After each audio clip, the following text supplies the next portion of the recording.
gonna take on the world.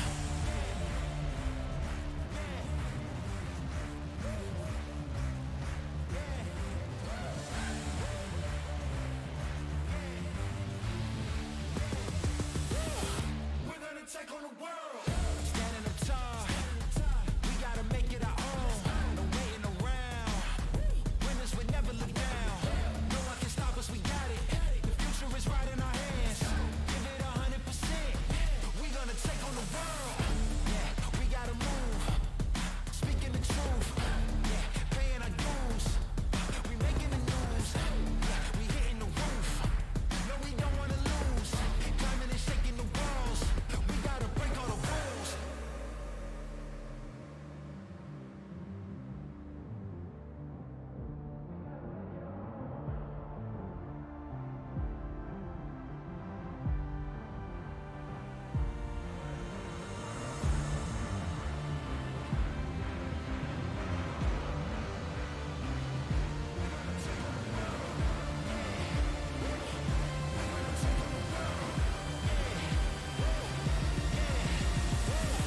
We're gonna take on the world.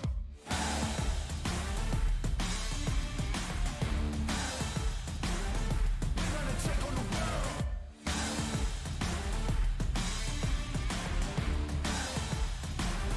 We're gonna take on the world.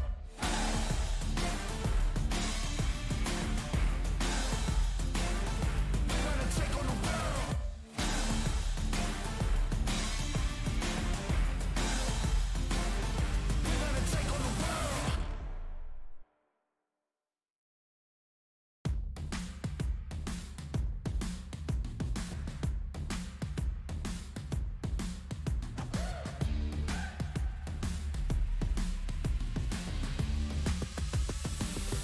We're gonna take on the world.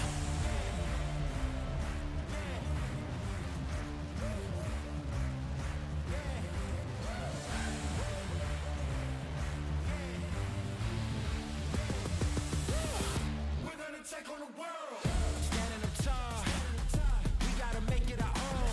No waiting around. Winners would never look down. No one can stop us, we got it. The future is right in our hands. Give it 100%. We're gonna take on the world. Yeah, we gotta move. Speaking the truth. Yeah, paying our dues. We making the news. Yeah, we hitting the roof. No, we don't wanna lose. Climbing and shaking the walls. We gotta break all the rules.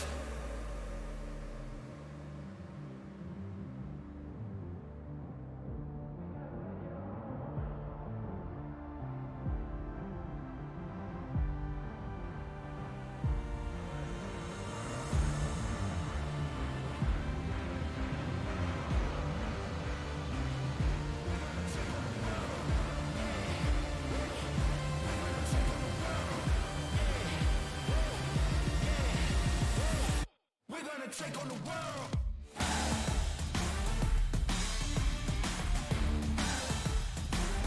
We're gonna take on the world.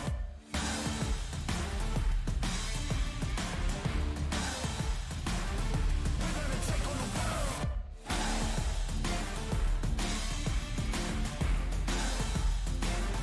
We're gonna take on the world.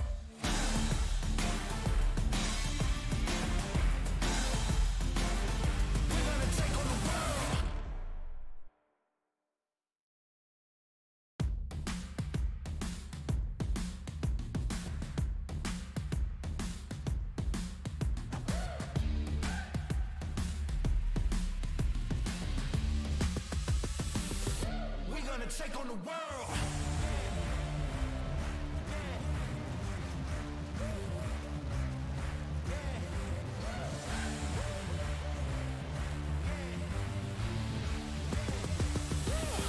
We're gonna take on the world. Standing up tall, we gotta make it our own. No waiting around.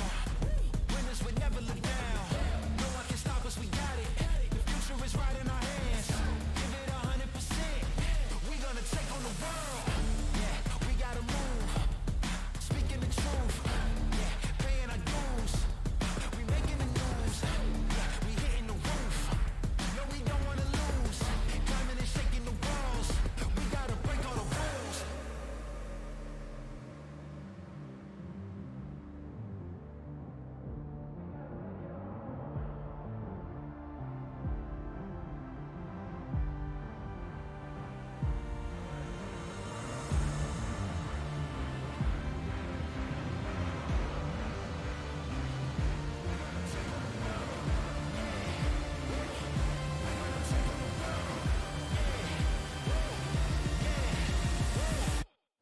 take on the world.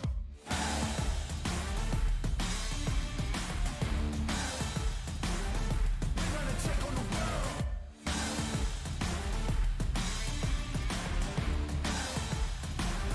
We're gonna take on the world.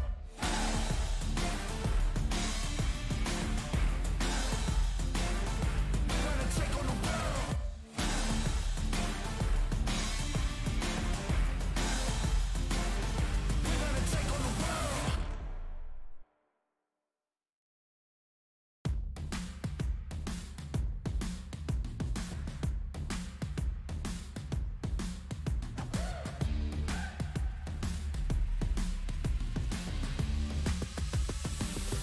We're gonna take on the world.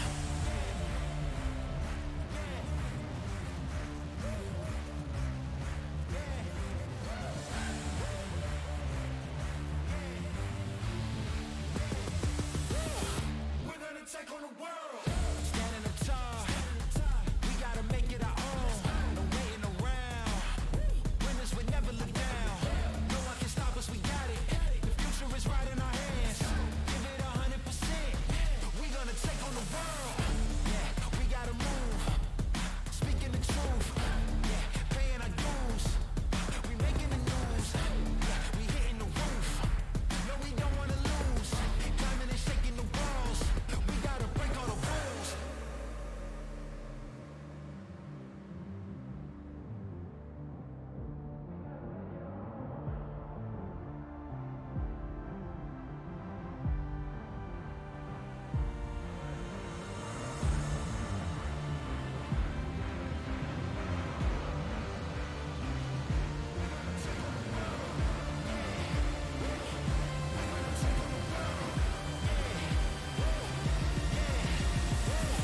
We're gonna take on the world.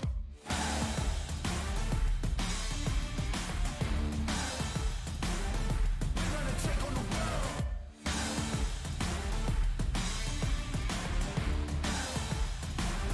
We're gonna take on the world.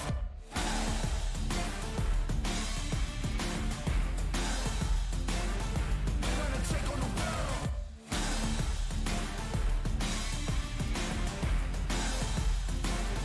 We're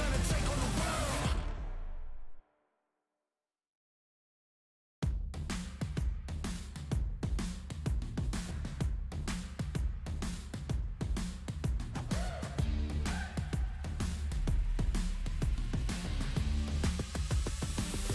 We're gonna take on the world.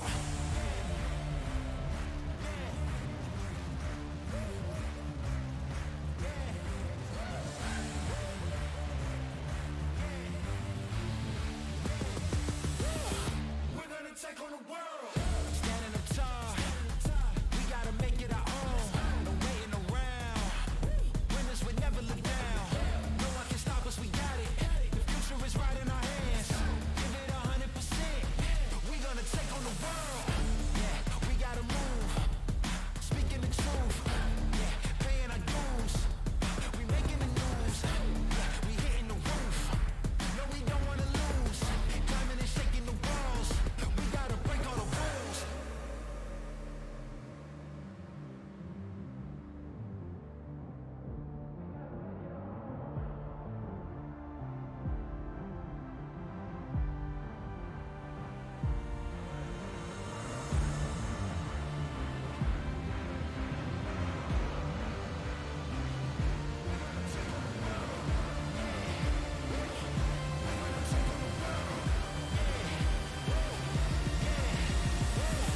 We're gonna take on the world.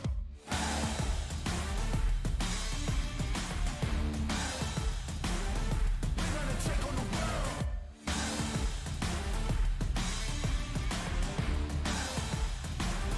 We're gonna take on the world.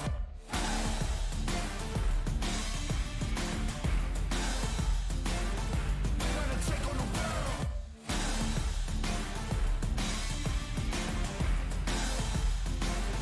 We're gonna take on the world.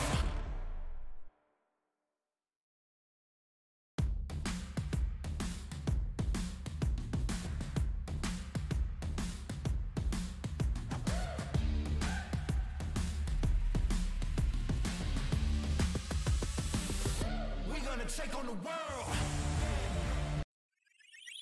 Hello, everybody. Hello. It is I, Van Ventura, the universe's greatest adventurer, and I'm joined today with Fubuki. Ramble, ramble, ramble. Oh, And there's Fubuki rambling. what's on the DM screen here? I, Hi. I'm not cheating. Holy low res. Yeah, Yeah. look. Yeah, that happens. It's because I'm the DM. The DM is the most important. That's not true. Everyone's important. I've never done a one-on-one D&D session before. I've People looked empty. it's yeah, it is pretty empty. I've done it once Oh, before. hello, my name. Yeah. Hello. Bye. Oh, hey, Fubuki's standing in front of me and right next to me right now. Hi, Van. Welcome back. Oh. Oh, goodbye, Van. Oh, I'm just Oh, you're standing. coming back. I'm floating right now. Or I'm standing in the corner. Perspectives. I don't know. Could be either or. It's me again. Hello. There's Rabbit's the biggest person on the. Well, no. Wait, Nova's the biggest, but she's got the That's smallest Nova. head.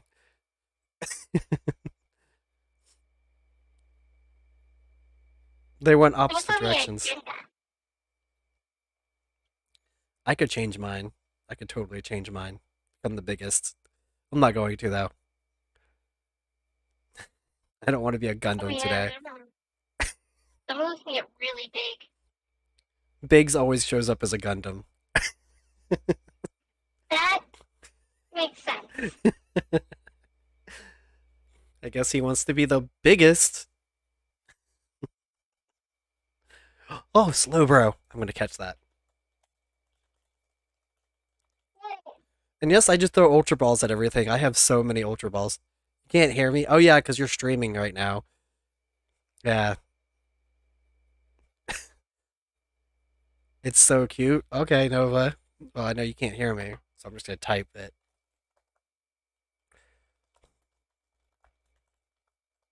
There. Hey, that's that stream.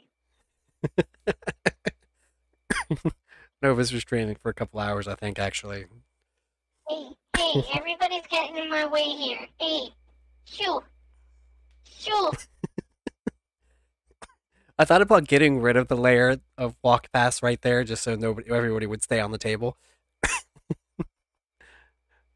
It'd actually be funnier that way. You know what? Maybe I will do that. Let me undo that. Hold on. I gotta figure out how to do this. How do I do this again? Oh, blocks. I have to be able to see the blocks to get rid of them. You know what's gonna be funny? Oh, that's cool. They're Getting. gonna fall. Yep. Haha, I just made myself fall. Whee! Oh, Nova's gonna fall. I didn't even do that. You fell on your own. You fell on your own. I do things at my own pace. There we go. It is all done. Now we can go back to here. Yeah, stay on the table. Yes, only table for you now.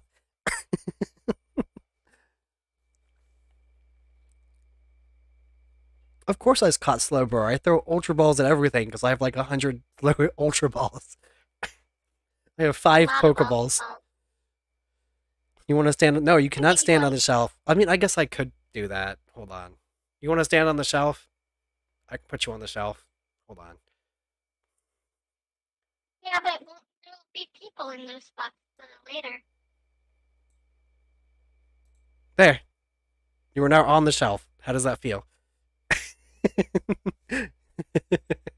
You cannot move. The shelf. No, they're still moving. They're trying to move. Woo!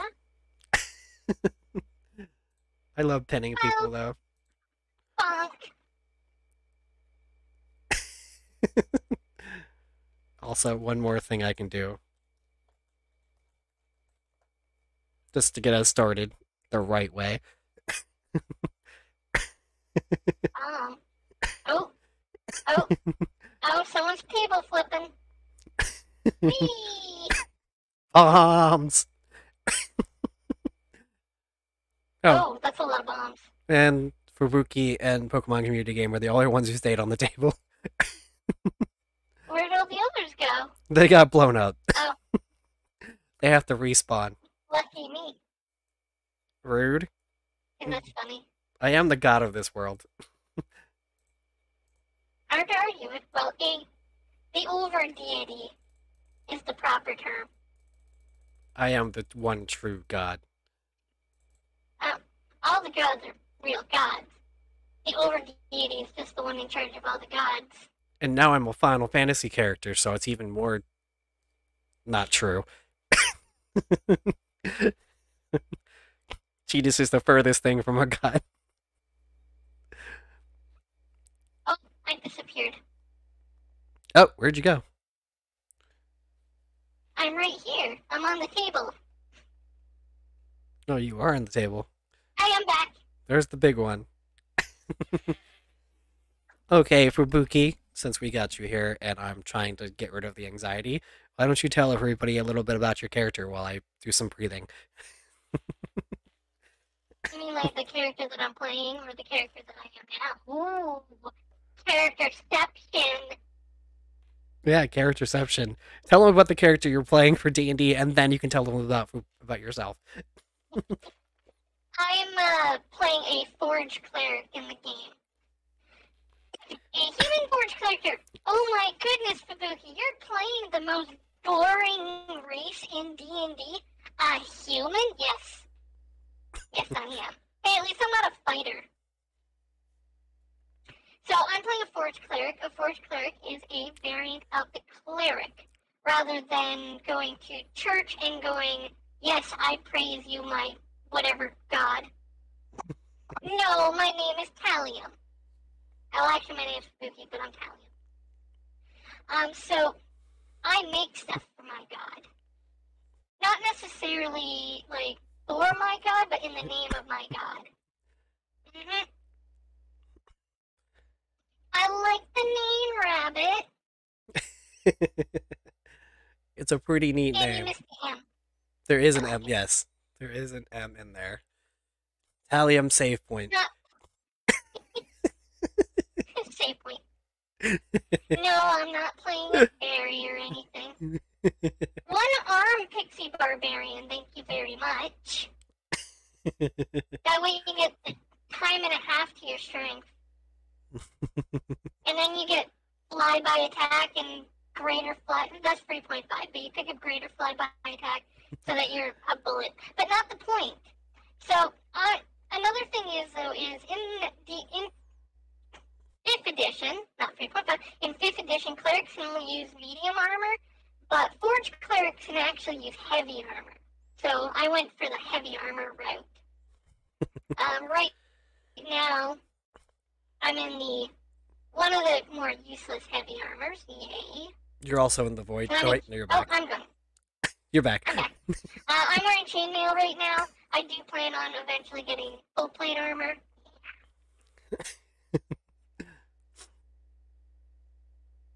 So I have, where are my feet? There are my feet. So the two types of feet that I have Heavy Armor Master. I picked that one up because I needed the point of strength, but it also makes it so that while I'm wearing armor, non-magic fix your I can't do that. So non-magic piercing, bludgeoning, and slashing weapons will do 3 less damage to me. On top of that, I have the Feet Warcaster, which makes it so that I get advantage on my saving throws to maintain concentration checks. And as well as I can cast with my hands full. That's really a big thing. It's hard to cast without your hands full when you have a shield and a mace. Yeah. So I don't need my hands to cast spells. Let's go. You're tanky and you cast spells. healing spells, mostly. Right Yeah. now, I don't have too many spells, though. Yeah, you don't really have, you've got, yeah, you don't have anything at all really yet.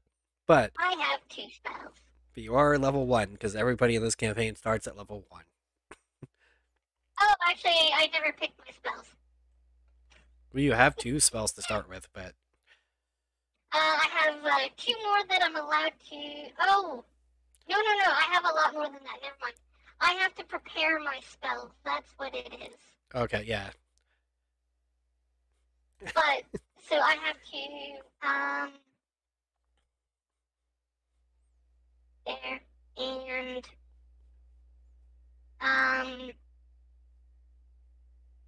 that one, and that one, and that one. There, I have my spells prepared. I forgot about preparing spells. Okay, let me see what you got now. I think it was this tab at home. Okay, that's good. Yes.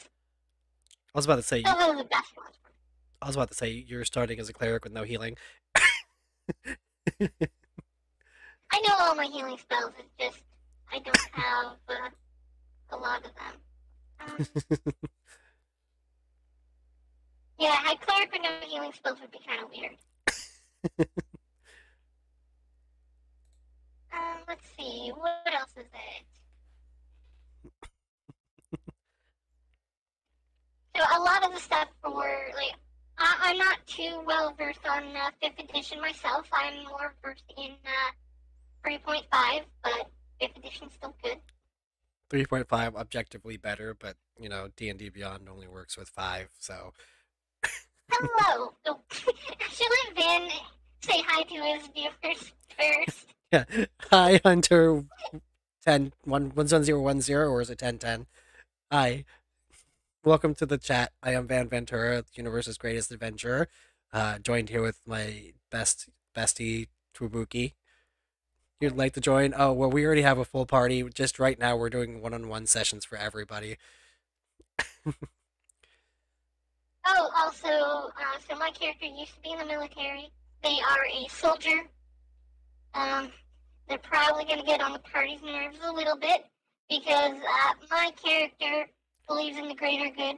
She will have no issues with laying her life down to protect others. And also, you know, loves to believe that to get the job done, if we have to sacrifice our lives, we most certainly will.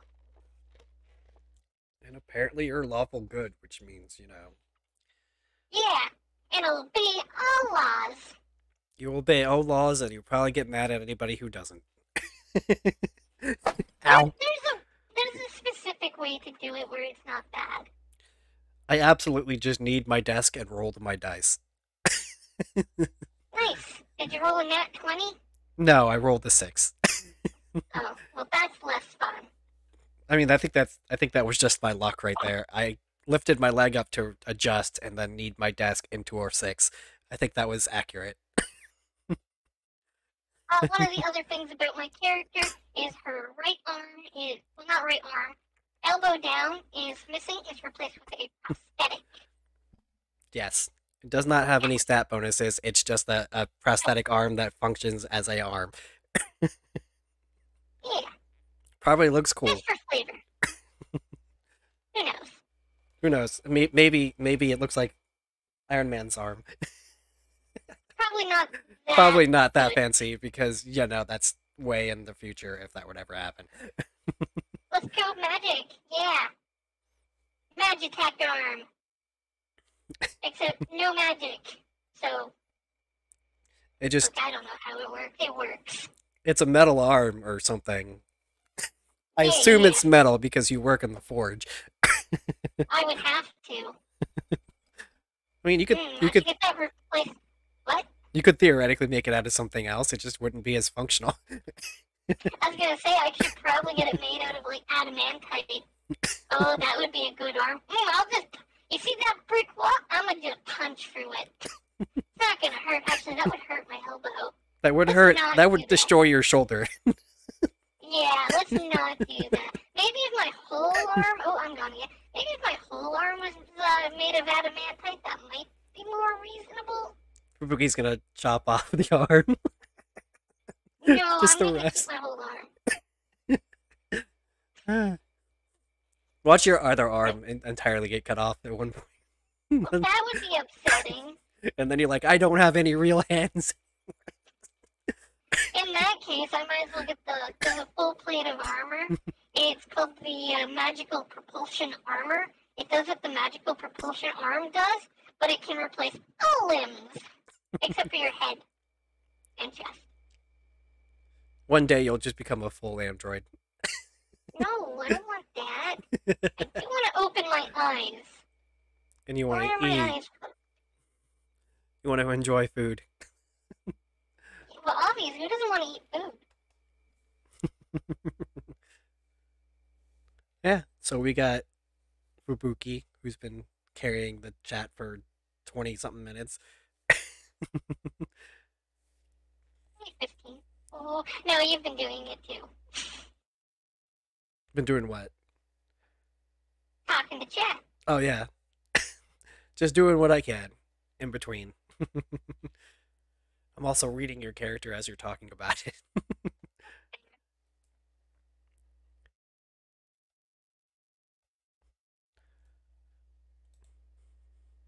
You're very tanky.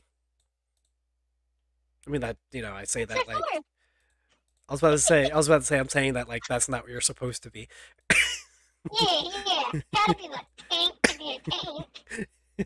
No, you want to do DPS as a tank.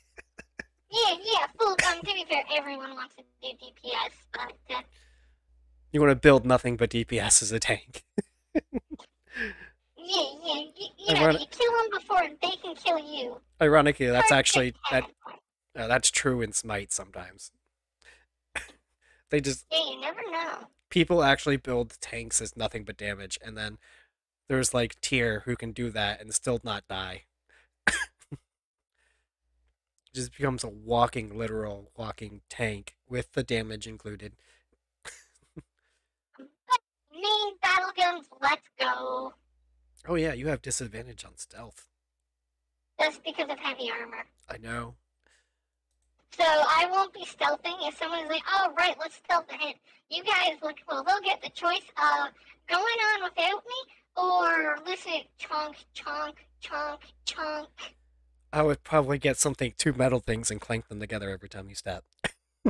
Yeah, basically.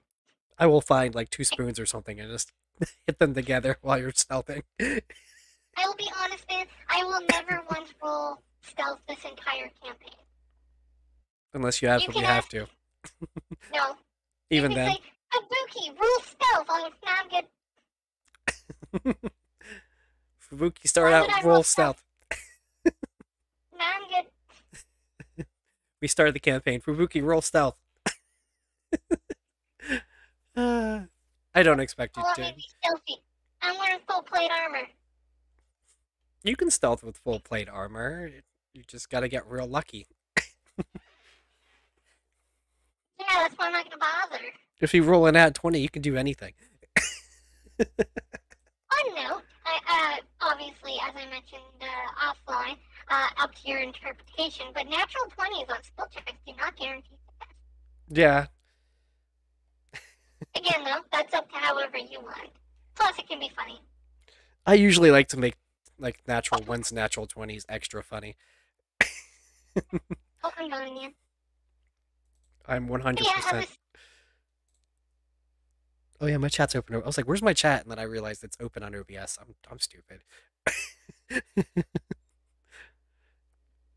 Yeah, no, I'm absolutely one of those DMs who likes to be like, "Oh, you rolled a natural 1? Well, your fuck up just got even more fucked up." That's it. That's how it rolls. That's just how the cookie crumbles, as Jim Carrey would Well, say. remember, that one doesn't have to be a failure. It doesn't have to, but it's funnier when it is. Oh, well, what I mean, though, is like, oh, yeah, I'm gonna pick this lock open. Nat 1. Oh, you get the lock open. But there's a bunch of guards on the other side. Oh no, mine would probably be you tried to Staring pick at the door. you picked the lock and suddenly the door opens with an explosion. It Well, that would be a trap. would be a Just use trap. Trap sense. Yeah, but it would be But kind of it's a- funny. No, you just you screw up so badly with the nat 1 that you just somehow spark the door on fire. Oh, whoopsie. Take 1d4 damage. That's sad. It would be I totally would do something like that if you screw up that badly. Like lock picking. Maybe don't. I don't think It could be painful. it could be painful. I mean, you burn your hands lock picking. Who I does probably that? burned my hands lots of times. You probably do. It would hurt your left hand. Is that wait? Which one's your prosthetic hand? Is your left or your right? It breaks my prosthetic. Okay, so it would hurt your left hand then. Yeah. Other hand's probably fine. Your left hand, you might want to get some water. Oh, it'll be funny though. It's like, oh hey, that's a fire. It's like, yeah, I'll just go grab it. Say what? I'm gonna grab it. That would hurt still. It would hurt the rest of your body.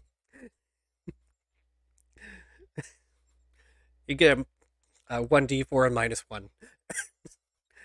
Oh no. You get the -1 from the damage because your right arm wouldn't hurt.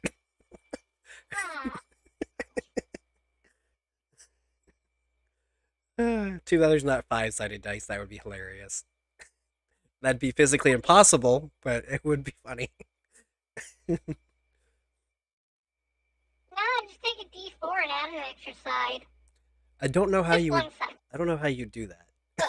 Look, possibilities don't matter. Digitally, Technically. theoretically, you could do it, but physically, I don't think you could get a D5 to work. You want me to roll a D5? I can do one right now. Do you have a physical D5, or are you doing a digital D5? So no, I have DiceBot, and DiceBot can do 1D5 for whatever reason. Oh, I rolled a 5. You rolled a 1D5. Oh, you rolled a custom. Okay. No, it's not custom. Oh, that's just a regular D10 you rolled. Okay. Yeah. No, it says it's a custom roll because you didn't use your stat. Yeah, see, it's a D5. Never said it had 5 sides. Okay, we've been going for 30 minutes. I should probably get started before people start leaving. I think somebody already left, but it's fine. It's fine. Okay. Let me get all my notes back up because I was busy laughing. You are very funny. Sometimes. Let's see. So you Too are. bad to be. I need to write your name down so I don't forget it. I am Fubuki. I actually forgot how to spell your last name already and with this campaign. I put an L in there. What am I doing? There's no L's in my last name. I don't know why I thought there was an L. There is 2 E's, 2 Y's, a V, and an S. Not in that order. Scramble it around. Oh, yes, and an apostrophe. We'll put it in whatever order the letter. I'll just put the letters into a random generator. That's your new last name. I mean, you'll probably get it right. I'm just gonna call you Talium. I'm not gonna. Talium Save Point. That's your name for me. Yeah, save point. You are the point of saving the team. Okay. Well, I hope I don't have to rescue the team. That would be unfortunate. I mean, you're the tank that generally happens. Actually, later it will mostly be the mage who will be saving us. So I hope we have a mage. Let's hope so. I hope they're not a wizard. I hope they're a sorcerer. Well, let's hope so. Alright, you are Talium. Yes, I am. And Fubuki. And Fubuki. Talium Fubuki. So, as a former soldier, you've retained close ties to some military in your country. You have some connections to the military. Uh, That is in the description of being a soldier, yes. yes, that's what I wrote for myself, actually, for me reading Oh, this out loud. You still have many connections that will help, that allows you to garner information about the outside world. the outside world. Although I mean, dark side too. now you work in a forge Makes along sense. alongside your fellow kinsmen who are not really your kinsmen because they're dwarves, and you And are not. I'm not. But you are You an know, I was honorary kind of, dwarf. retiring from the military at 19, pretty young. Well, you know what? They thought you were a dwarf too. I don't know how that plays Wow. into. They thought that you were just really tall for a dwarf. I mean, to be fair, I think I'm only like 1 inch shorter. Oh, sorry, 1 inch taller than the max height of a dwarf, anyways. Yeah, they thought you were just a tall dwarf, so they thought you were fully grown, and they were like, "We can get you out of here now." I'm only 19. Okay. I mean, it probably had, something to do with losing an arm. Probably. I mean, your arm went missing somewhere in your military career. That's a story for you to tell, if you wish to. Yeah. Tell the story to all the dwarves that are here. So much so they're like, shut up. Well, the dwarf that you work with most, Tunkill, he's heard the story way too many times. His name is Tunkill, yes. Oh, Tunkill. I Yes. thought you said Tunkle. No, his name is Tunkill. Tunkil. Tunkill. Okay. Although most Tunkill. people mispronounce his name all the time, so they call him Tunkle. Uncle. I'm gonna call him Uncle. Uncle Tunkle. Yes. He is significantly older than you. Yes, he's Uncle Tunkle. He has worked in the forge with you, and he's heard that story too many times, to the That's point fair. where he tries to retell the story sometimes and gets the details wrong. I can imagine he also probably quotes it sarcastically. Yes, he does. That makes sense. He's like, "Oh, I'm Talium. I've lost an arm." Sometimes he'll like wrap a bandage on his arm and like tie a broom to it or something. Wow. Wow, he's making fun of me. He is making That's why fun. he's Uncle.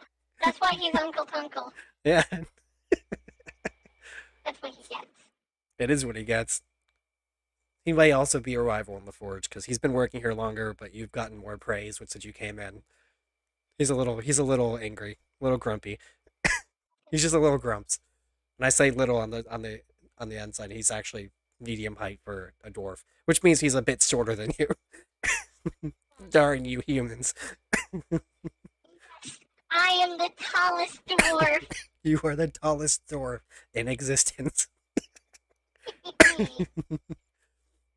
Bow before me, my people. But But not really. this forge is actually owned by a distant relative of your adoptive parent. I don't know if you have a father and a mother, or two mothers, or how Oh, you have a father and a unless mother. you killed them. Unless you killed them. Then that would be sad. Well, you don't know if they're dead right now. So as of right now, for you, they're alive. So, I would appreciate that. I don't want them dead. They're as dead. far as you know, they're alive. Okay. But it is owned by a distant relative of your family by the name of Torun. Torun. Oh, hello. Toru. Yeah, Torun. But he's gotten too old, so he doesn't actually work the forge anymore. He just keeps it up. That's fair. He's really old, even in dwarf years.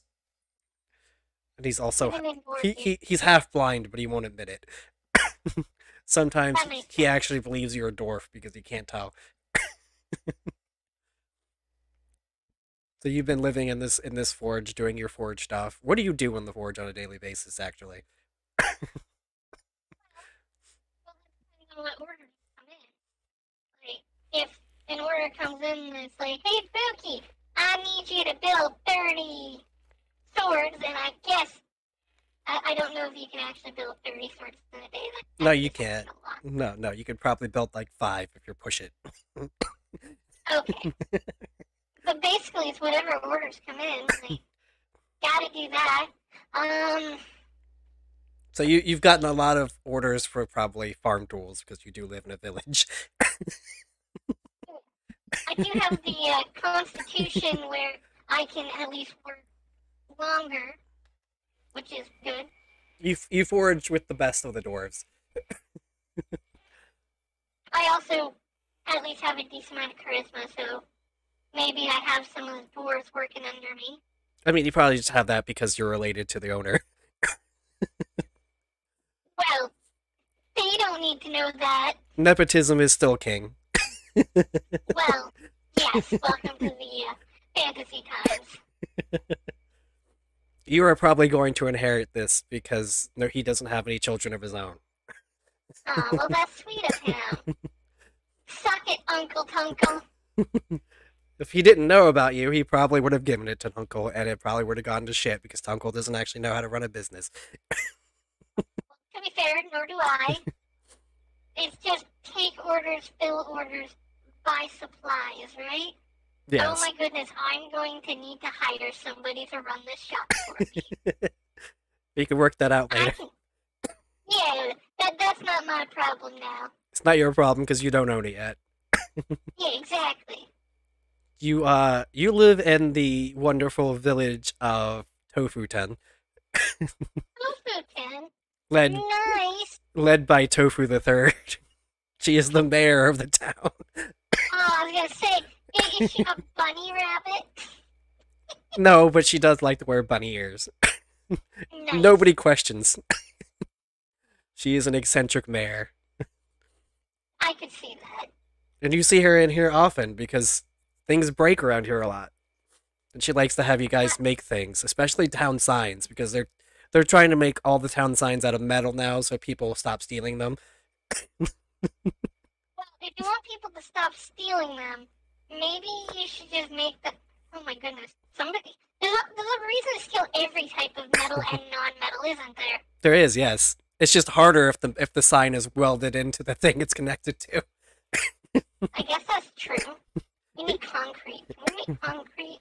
I don't have the spells to do this. I don't think you can make concrete, but you can just make a big metal stick with another metal thing attached to it, embroidered with the whatever sign it needs to be in there.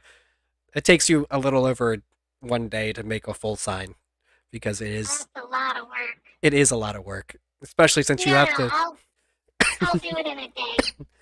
Maybe you could because you don't need as much eat food or sleep as the dwarves. It's more of, well, probably actually, because I'm small for a human, dwarves eat a lot normally. It's also more the fact that, how long would you say it would take to make a sign? In hours? In hours? How many? Maybe 12 to 13 if you work straight. Then I guess I'm working 12 to 13 hours on these signs. Most of the dwarves leave after 8 hours because their shift ends, and they're like, I'm going home. Well, that's fine. I don't really have much else to do. I mean, you live at the forge, so Exactly. I'm already home. you could just walk upstairs and take a nap. But yeah, Gotta make sure this done. you are currently working on some orders for the mayor, not just signs, like fence posts and I stuff. hope. Things that the town needs upgrades on severely that hasn't been done in a while. There. Things like nails, basic metalwork tools. Yes. Everything the town needs, and the orders have gone up since you got there because I don't know, because you work so long on the things, they just like, oh well, Talium will get this. So your forge is making some money, not like the best money, but you're making steady money for the forge. Well, yeah, we're not making things like weapons. No, you have a steady income, but you don't have an extravagant income that like a forge in a giant city would have. But they can also charge like 30 gold for one piece of thing, where you guys are charging silver because you're making like nails and fence posts and stuff. Yeah, exactly. I think my mace alone is like 6 gold. And that's just a thing of steel. That you probably made in one afternoon. Wouldn't be hard. It's too big. It's a rod of steel and then a ball of steel, and you put those two together. I was actually planning on going with a two-handed weapon, but it's like, ooh, I might want the extra AC instead. You probably will. Actually, I do have. What other weapons do I have? Oh yeah, I got a spear as well. Yeah, I mean, having extra weapons is good. Everybody should have two different weapons they can use. That's just basic knowledge in a fantasy world. If you're going out fighting things, don't carry just one weapon.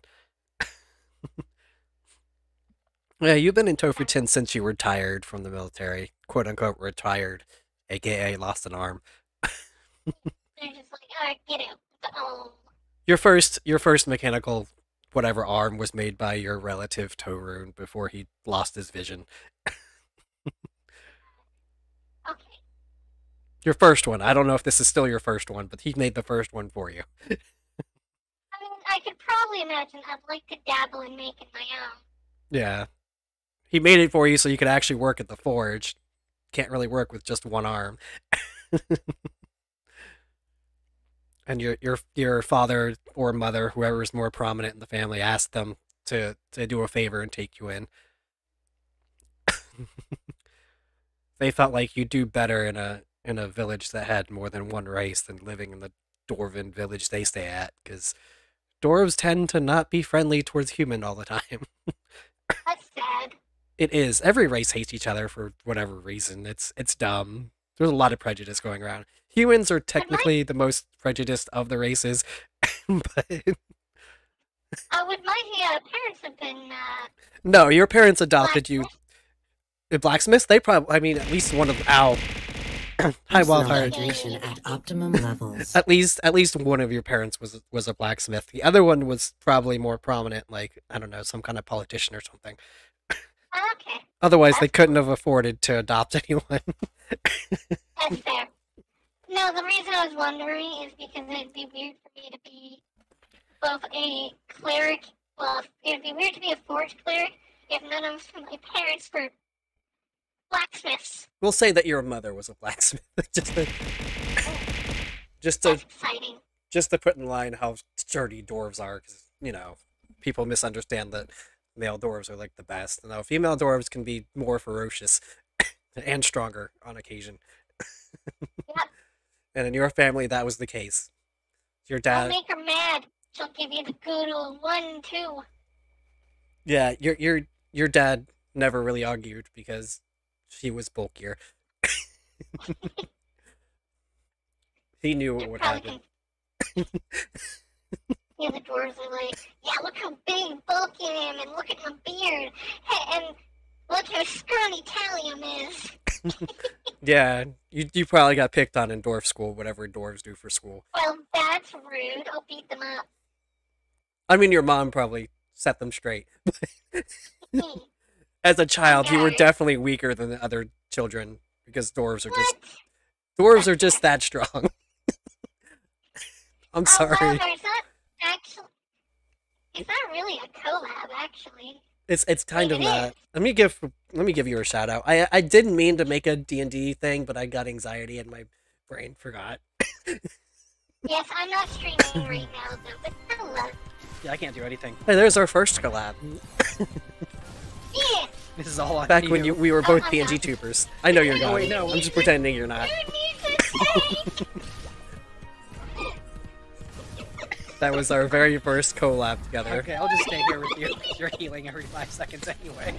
Really pain. Ow! Oh, you died. Oh no, you I died. forgot to heal! That was, yeah. I got you back up. And I dodged. That was a fun collab. We need more games. They're working on a third one, actually. Oh my goodness, is it gonna be free players? That'll be fun. That would be hilarious. Sorry, I was getting distracted. No, it's fine. It's fine. I was getting distracted by it too, because that was definitely our first collab, and that was the best clip to shout out at the moment.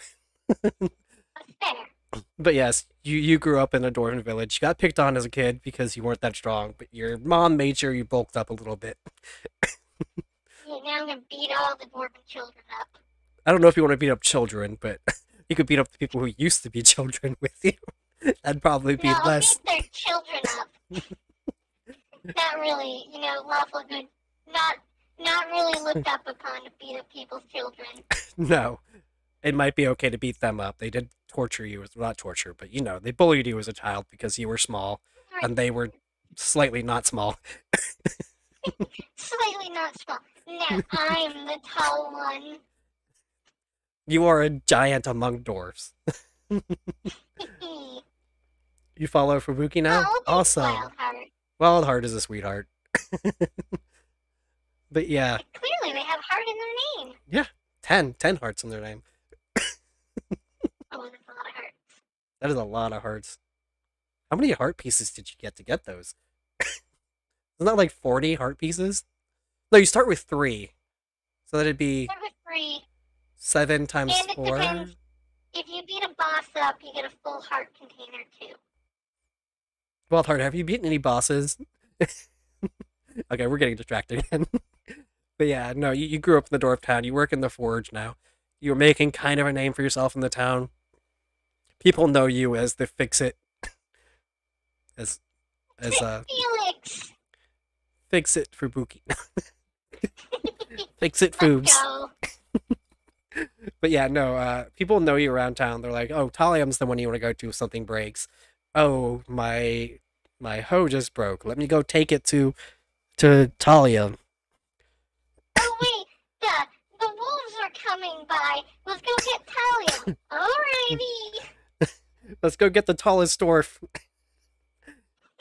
You are a bit stockier than most people because you grew up with dwarves and you work in a forge. So you were short and stocky. I weigh 95 pounds. Yeah, it's all muscle.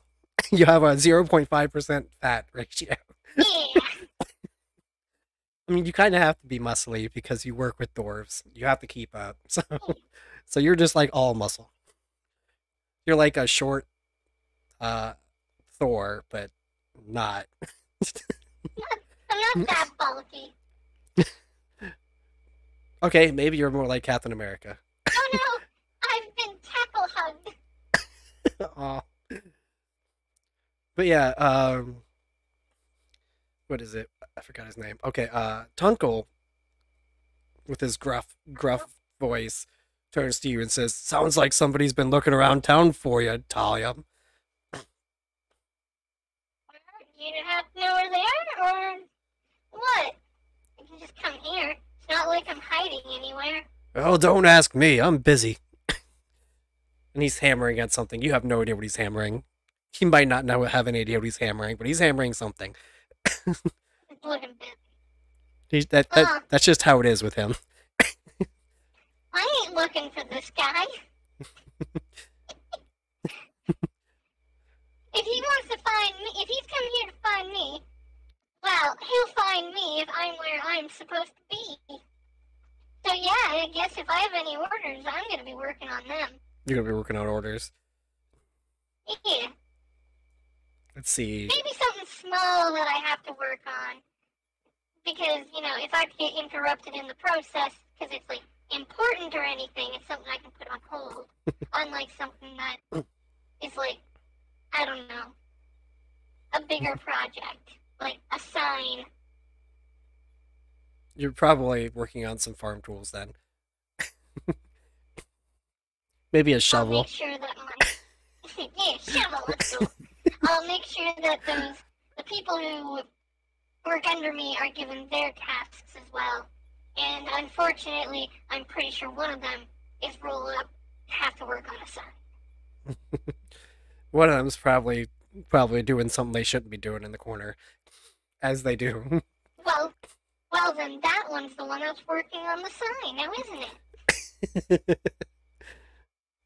He's just in the back, like, I don't know, he's lighting something up to smoke it. Well, that's sign duty. Sign duty. Better hope he doesn't mess up.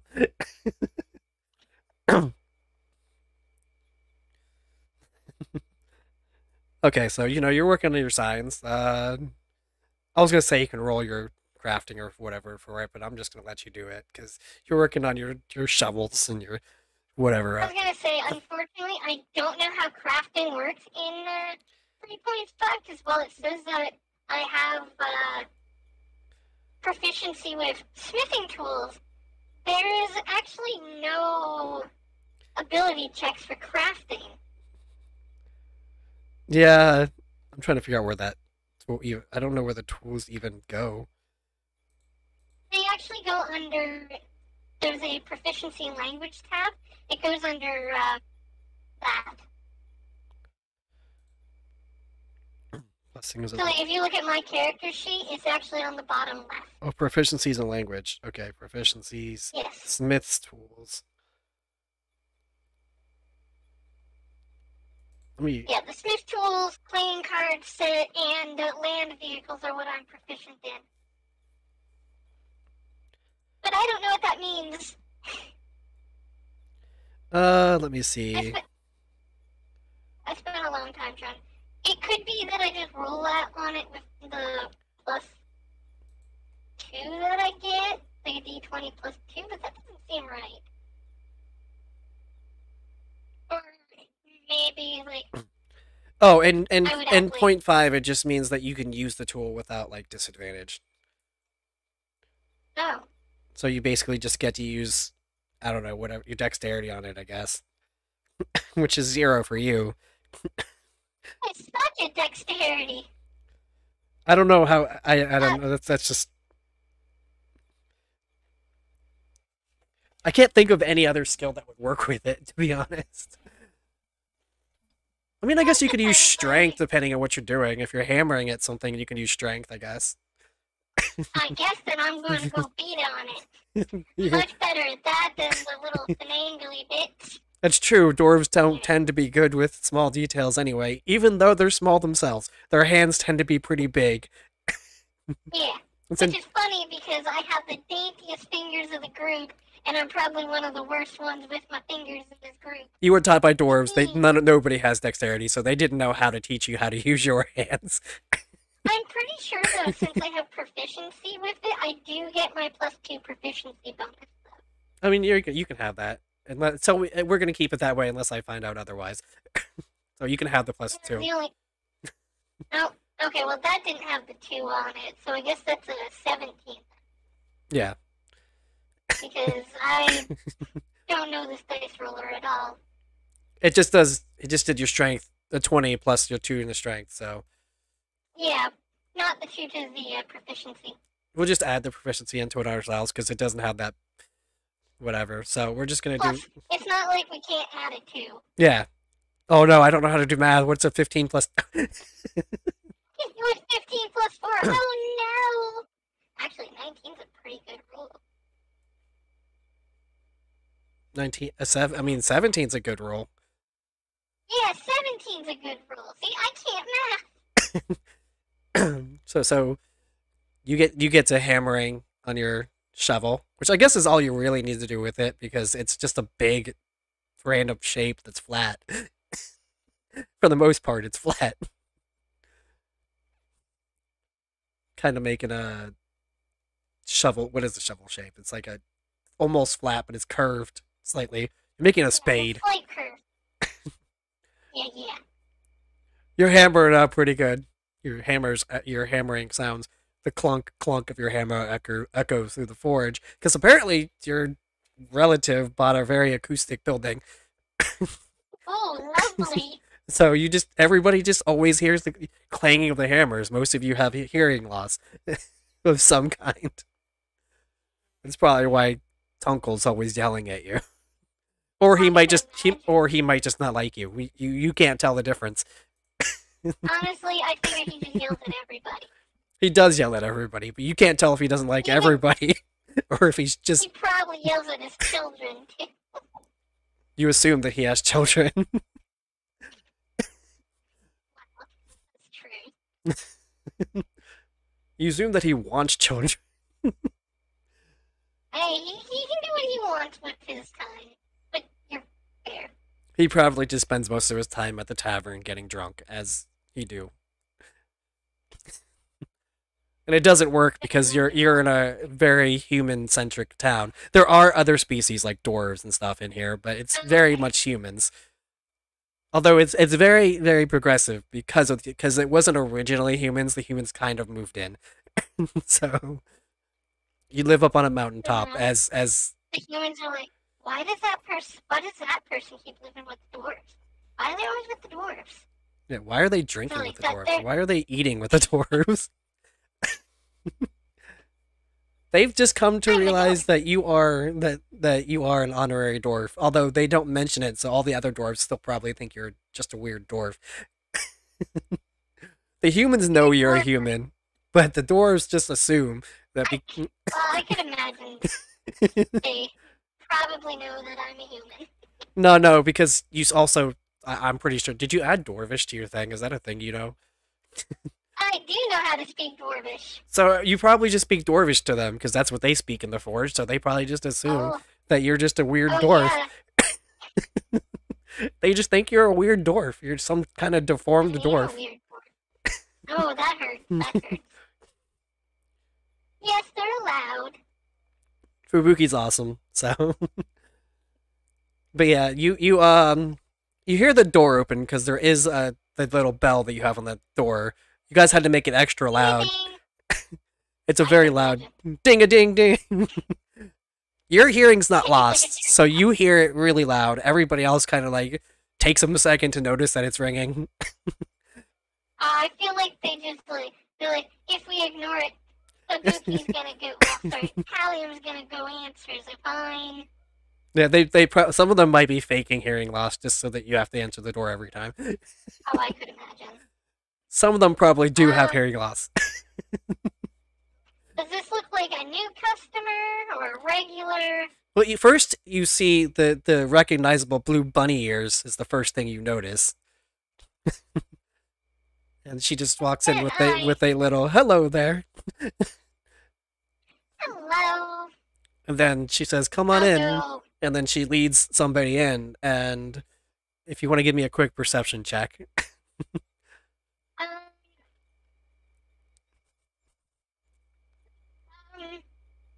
No, because there's the passive perception that I have, which is what you're supposed to use for stuff like that.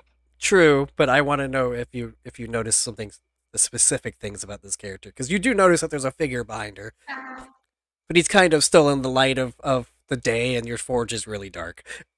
In that case, I will roll a 6. You roll a 6. Okay, so all you see is a shadow of a man. Because he still has not walked in yet. But you do hear his voice, and he says, "Oh, so I guess this is where she lives." In that case, it looks like I'll get one of my lovely little apprentices to finish the work that I was doing, and I'm going to swap my hand from my hammer to my hand as I approach the counter. Okay, you approach the counter. How are you greeting this person, or these two people? You just going to say the hello there? Well, I'm going to be nice and friendly because I feel like I know the mayor. You do know the mayor, because she orders from you all the time. Yeah, and then when I get nice and close, what can I do for you? As the guy gets closer, you start to recognize the features. So he comes in, and he says, "You don't recognize your old boss?" You see him coming in with the old uniform that you recognize so well. He's got a bunch of, like, old style. He's got medals, but they're like actual medals instead of like little ribbons. Because they didn't know how to make those ribbons back then. Ooh, does he have any new ones that I wouldn't recognize? He's got a new bronze one that you don't recognize. He also He's now working hard. he's also missing an eye, so he's got an eye patch on now. Oof. Working very hard. Yeah, he's working super hard. Been a while, boss. How you been? Me and the wife having some good times. We're still, I'm still here. I'm still in. Good thing you got out when you did. Shit's gone to hell. I can see. Then he looks at you and says, "Well, I have a job for you." Sure. You're the only one I can turn to outside the military. We can't do this as an official thing, as you know. I get the feeling it sounds like you're not after something being made. No, if I wanted to be made, I could have gone to any forge. I didn't have to come search you out specifically. Reasonable. Shall we talk upstairs? If that's the best place to keep things quiet. He says as you hear him flinch every time a hammer hits some metal. Calhoun's just gonna look back and just say, quiet is probably not around here. But I'll ask the mayor as well. It's like, is there anything else that you need? Oh, Or are you just showing our guest here? She gives you a quick smile. She's like, I'm just here to check on the projects. Very well. She's not going to go back in the forge, but she will look through the door. If you want a progress report, I can get one of the others to give you one. That'll do just fine. If you have anything completed, I will take it. Take it off your hands. I'll look around, see who's not busy, wave them on over, let them know that a progress report's needed for the mayor. Any of her completed projects, obviously, to be handed over. Yeah, you And I will be on break. The only person who's not busy is one of the very short doors. He usually takes on the smaller jobs. No pun intended. Sounds like he's got the job of making sure the projects are going well. Yeah. I'll take the boss upstairs so that we can have the privacy needed. Yeah, he follows you upstairs, although he has to duck his head a little bit because he is human and he is actually slightly above average for a human. So he like tilts his head to not hit his head on the ceiling. Sorry for the layout. Said, yeah, you live with dwarves. I'm used to this by now. And so you guys make it up to where are you going? You going to your room? You going to any other room and upstairs?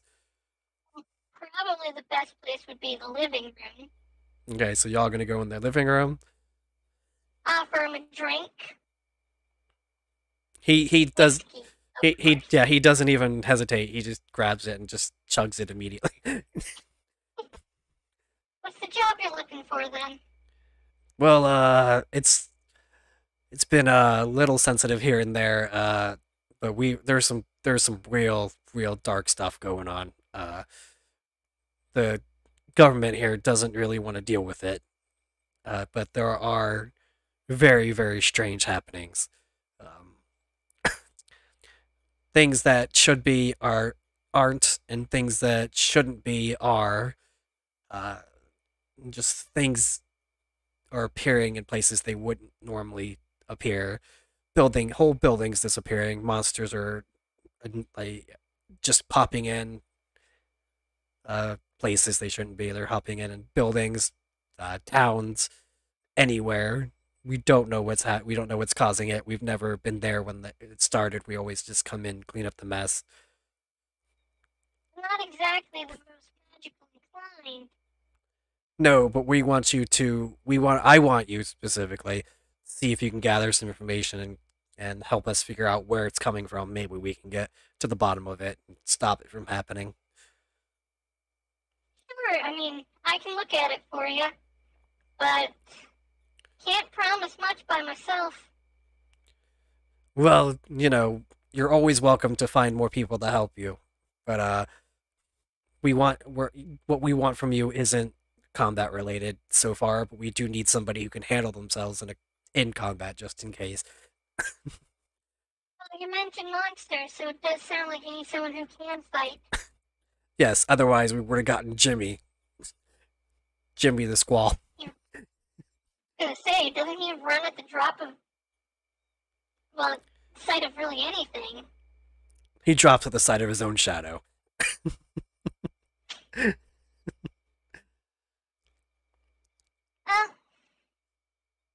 It's standard rate, obviously, per day. Well, can't just leave all my orders backed up for nothing. yeah, we'll pay you. However, we won't be able to pay you every day. You're gonna get it in lump sums when we cross paths. Me half to the forge here.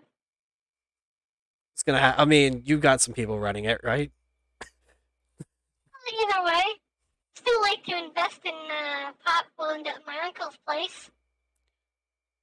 We can help you find somebody to help take your spot for a while.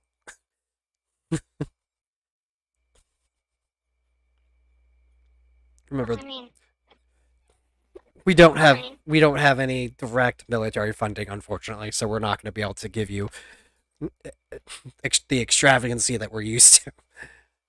You hear the word extravagancy, and you have to remember that you were in the military, so you know that that's bullshit. That's BS. but we will help you find a. Whatever you're paying me, just spend half year. That's all I mean. Okay, well we'll get that settled. So you're gonna take it up for us? I'll take it as a favor, that's for sure. Okay, well, Hard to say no, especially when you come waltzing in looking specifically for me. I couldn't think of anybody better. Also, sorry again about the arm. Things happen. It was combat, even if we weren't supposed to be in a combat area. Yeah, that was unexpected, extremely difficult. I'm just glad we made it out alive. For those of us who did. Not many, but oh well. If you're looking for party members, I would actually, and information, I would actually recommend heading over to Waterdeep. It's probably going to be the best direct source.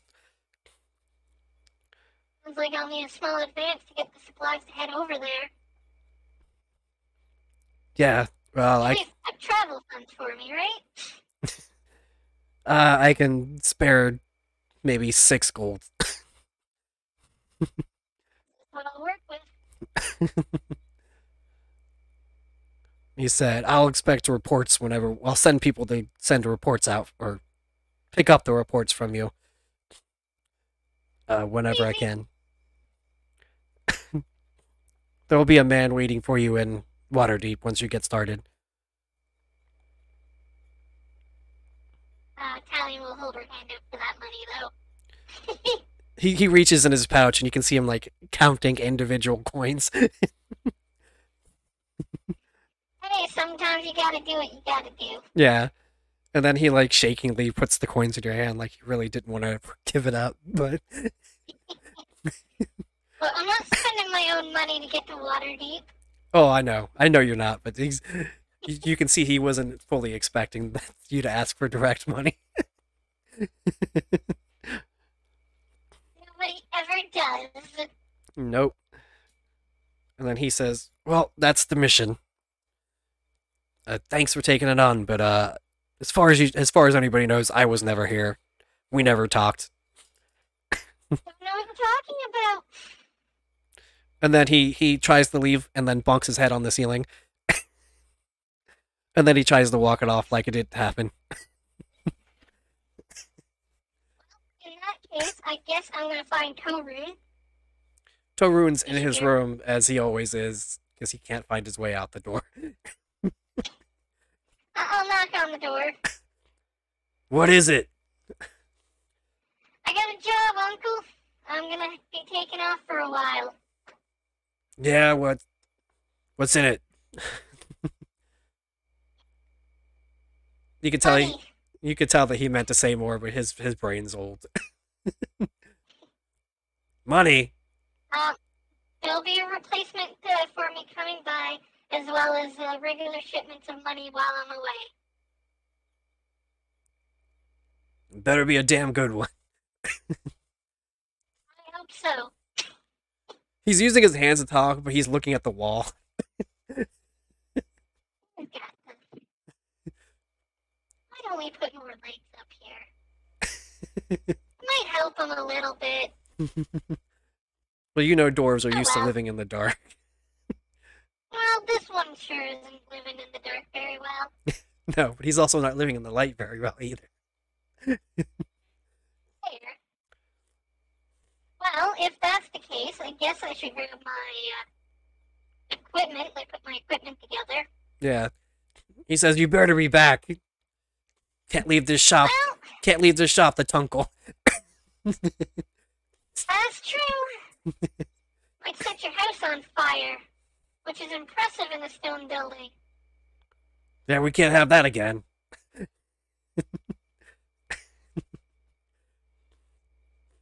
I'll grab the backpack, stuff it with the supplies. Grab my weapons, armor, my playing cards. Go to my bench and I'm gonna pack my tools up. You never know when you need a smithing set on the road. Plus, it's not like anybody else can use my tools. It'd be very weird. It would be very weird. You shove it all in your somehow magical sack that just ignores weight. Really magical.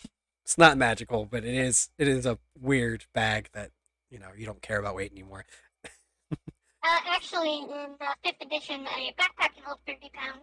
I know, but we're not using any of the encumbrance. That's too much for me to care about. Your backpack just you could just carry it. It's fine. As long as you're carrying it, it doesn't really weigh anything. When you start using it, it starts weighing things. That's how this works. Yeah. As well, I'm gonna see if there's any transportation to Deepwater because walking sucks. Walking does suck. So you're gonna ask around town to see if there's anything, or Well, if I lived here, I could imagine. I'd that's know true. what the You would know what the transportation transportation station is. Well, you can head over to the transportation station. It's a carriage station. Don't really have anything more than that. is. Fair. I mean, That's kind of what I expected. you could theoretically rent a horse, but then you'd have to know how to ride a horse. I think that's under the land vehicles. Not sure if a horse counts as a vehicle. That's more animal handling. There's no animal handling in this game. Yeah. Oh Well, wait, there is. there Never is. mind. Yeah, that'd There be is. that's animal. Okay. That's just animal handling. You have a +1 in animal handling because of your wisdom, but that's Yeah, that's that not. doesn't sound like it'd be something fun to do. Yeah. So yeah, you can go to the carriage station. That there is no carriages leaving directly to Waterdeep, but there are carriages heading west, which is where Waterdeep will be eventually. Sounds like that's what I need to do then. So you can head on a carriage. They're going to charge you 4 silver to take you to the next town. Does that include a meal?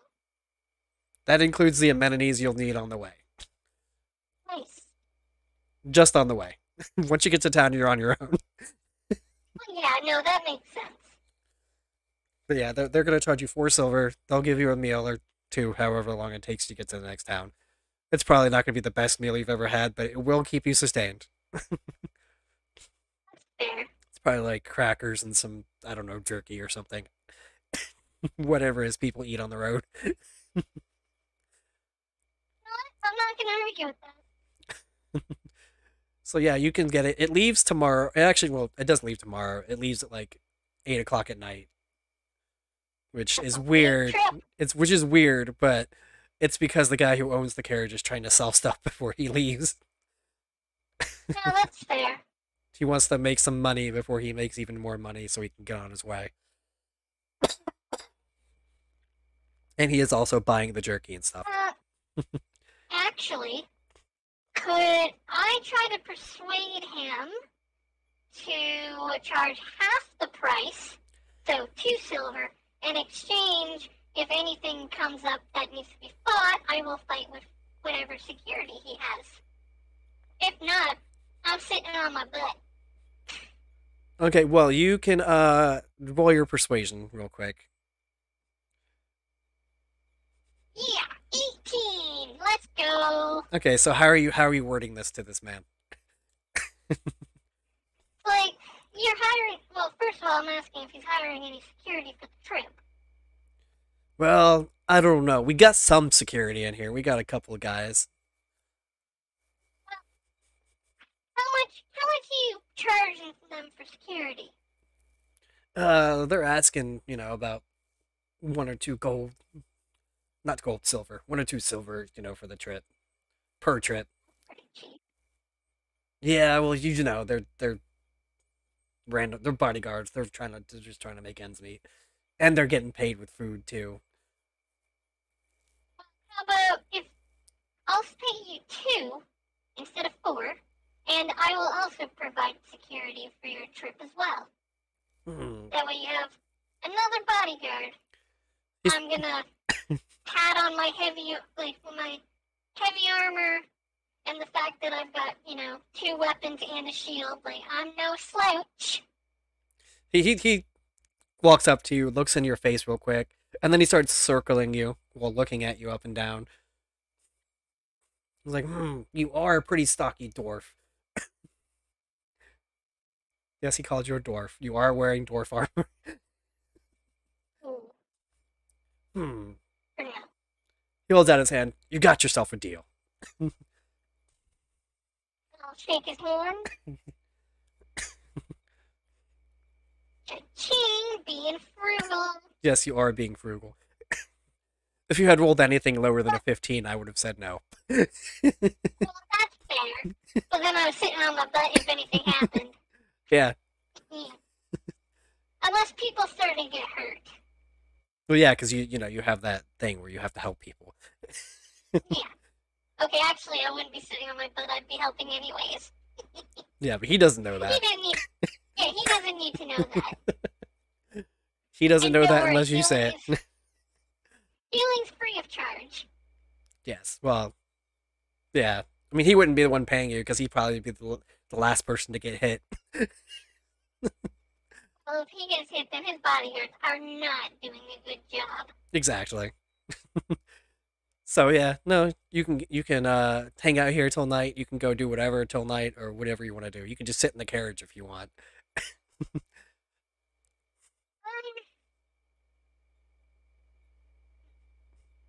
Well, I have my supplies. Mm-hmm.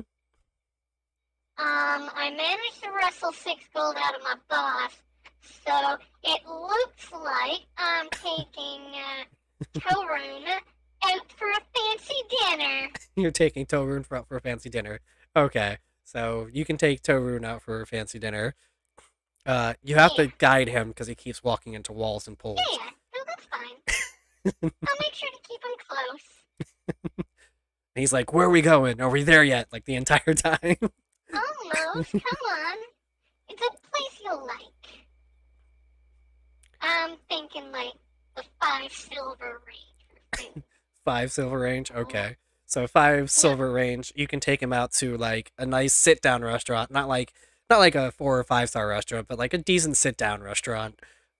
Yeah, They do serve ale, as every restaurant should. it really should. And Oh, I wasn't meaning like 5 silver for the 2 of us. I was meaning like 5 silver each. okay, well, I So, you mean, know. you'd probably get like a 4 star for like 1 gold. Nice. So like, yeah, but you can get some steak, get some ale. Might be able to get some wine for yourself if you want wine instead of ale. But you grew up in dwarves, so I don't know if you like wine. No. But I'll have an honorary before job beer. Yeah, gotta have that. So yeah, you can get ale. There's orders with like you can get salad, you can get steak, you can get more steak. More steak. You can get a sausage, I guess.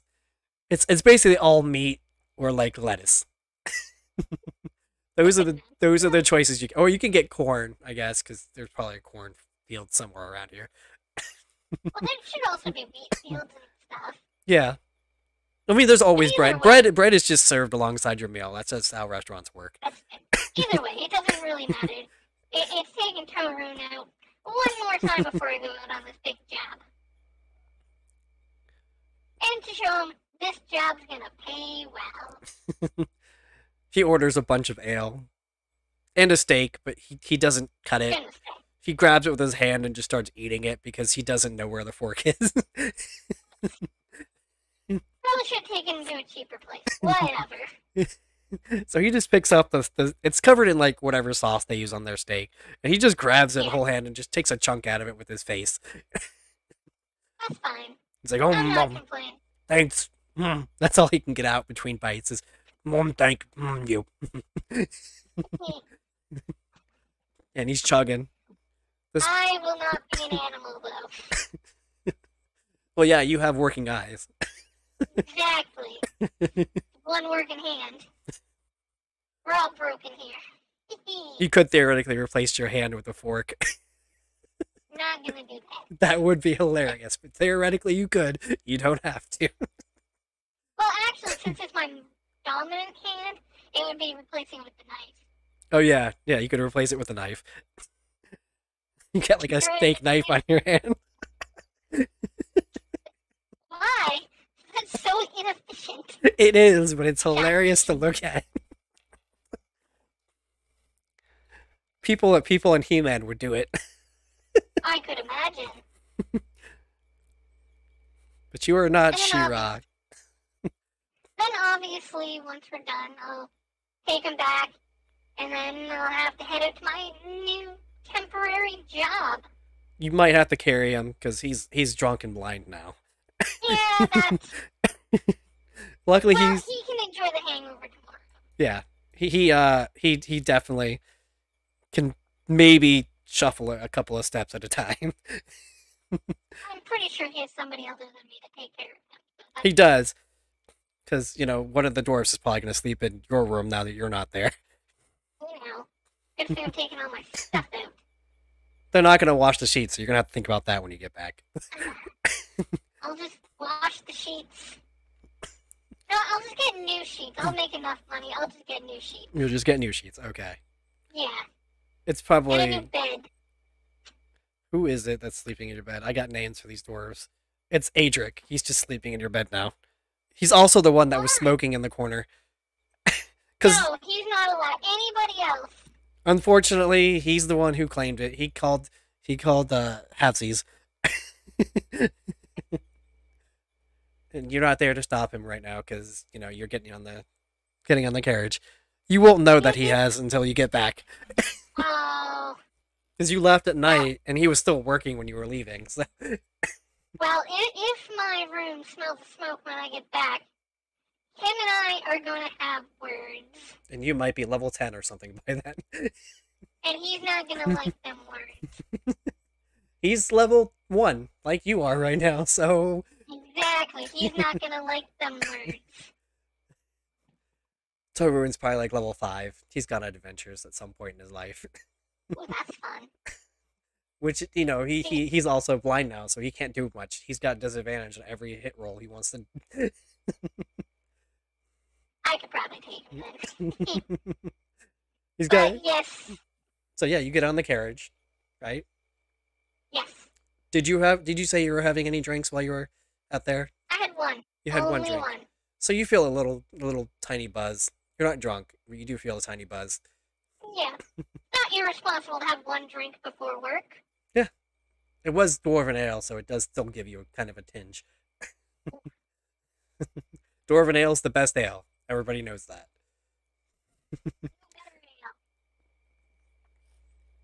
So you get a little buzz. Like, you're not dizzy or anything, but you feel like you're gonna have more fun than you probably will.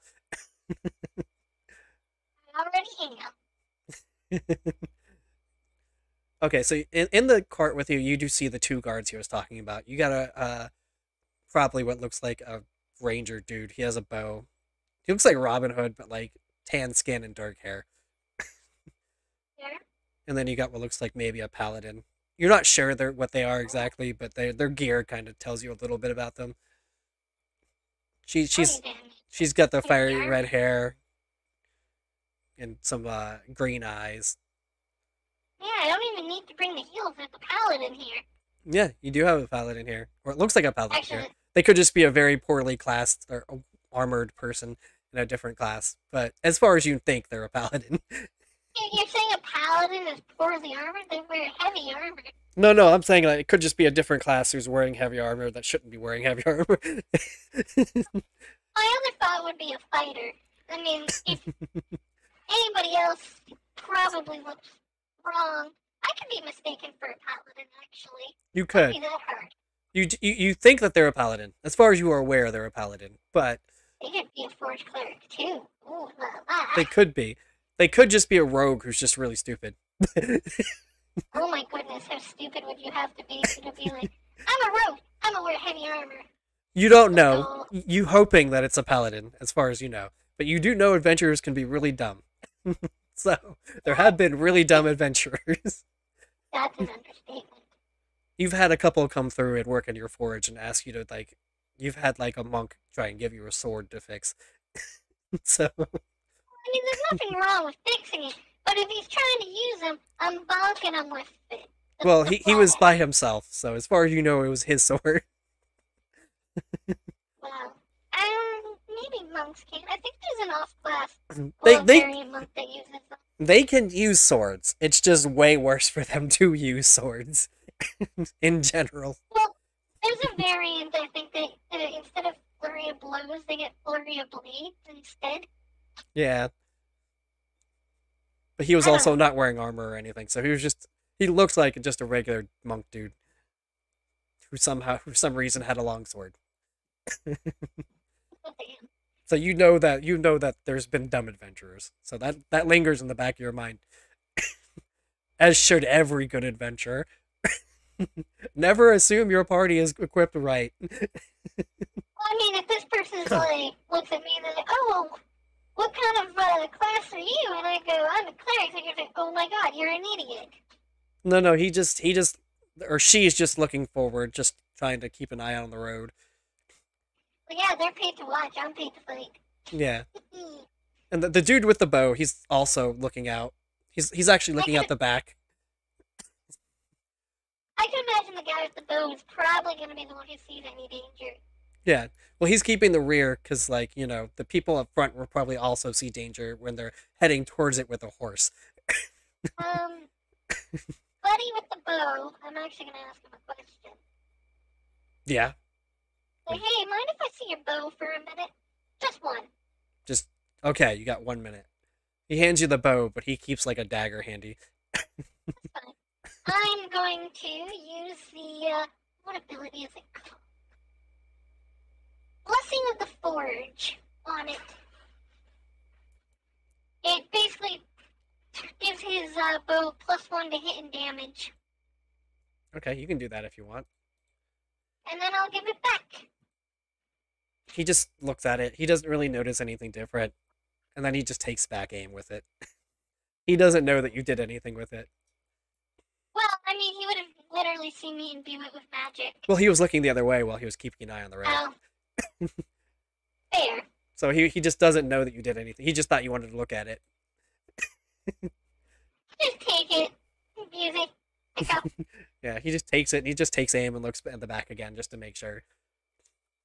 Let me... And don't worry, it's not an overpowered ability. I can only do that to one piece of equipment every long rest.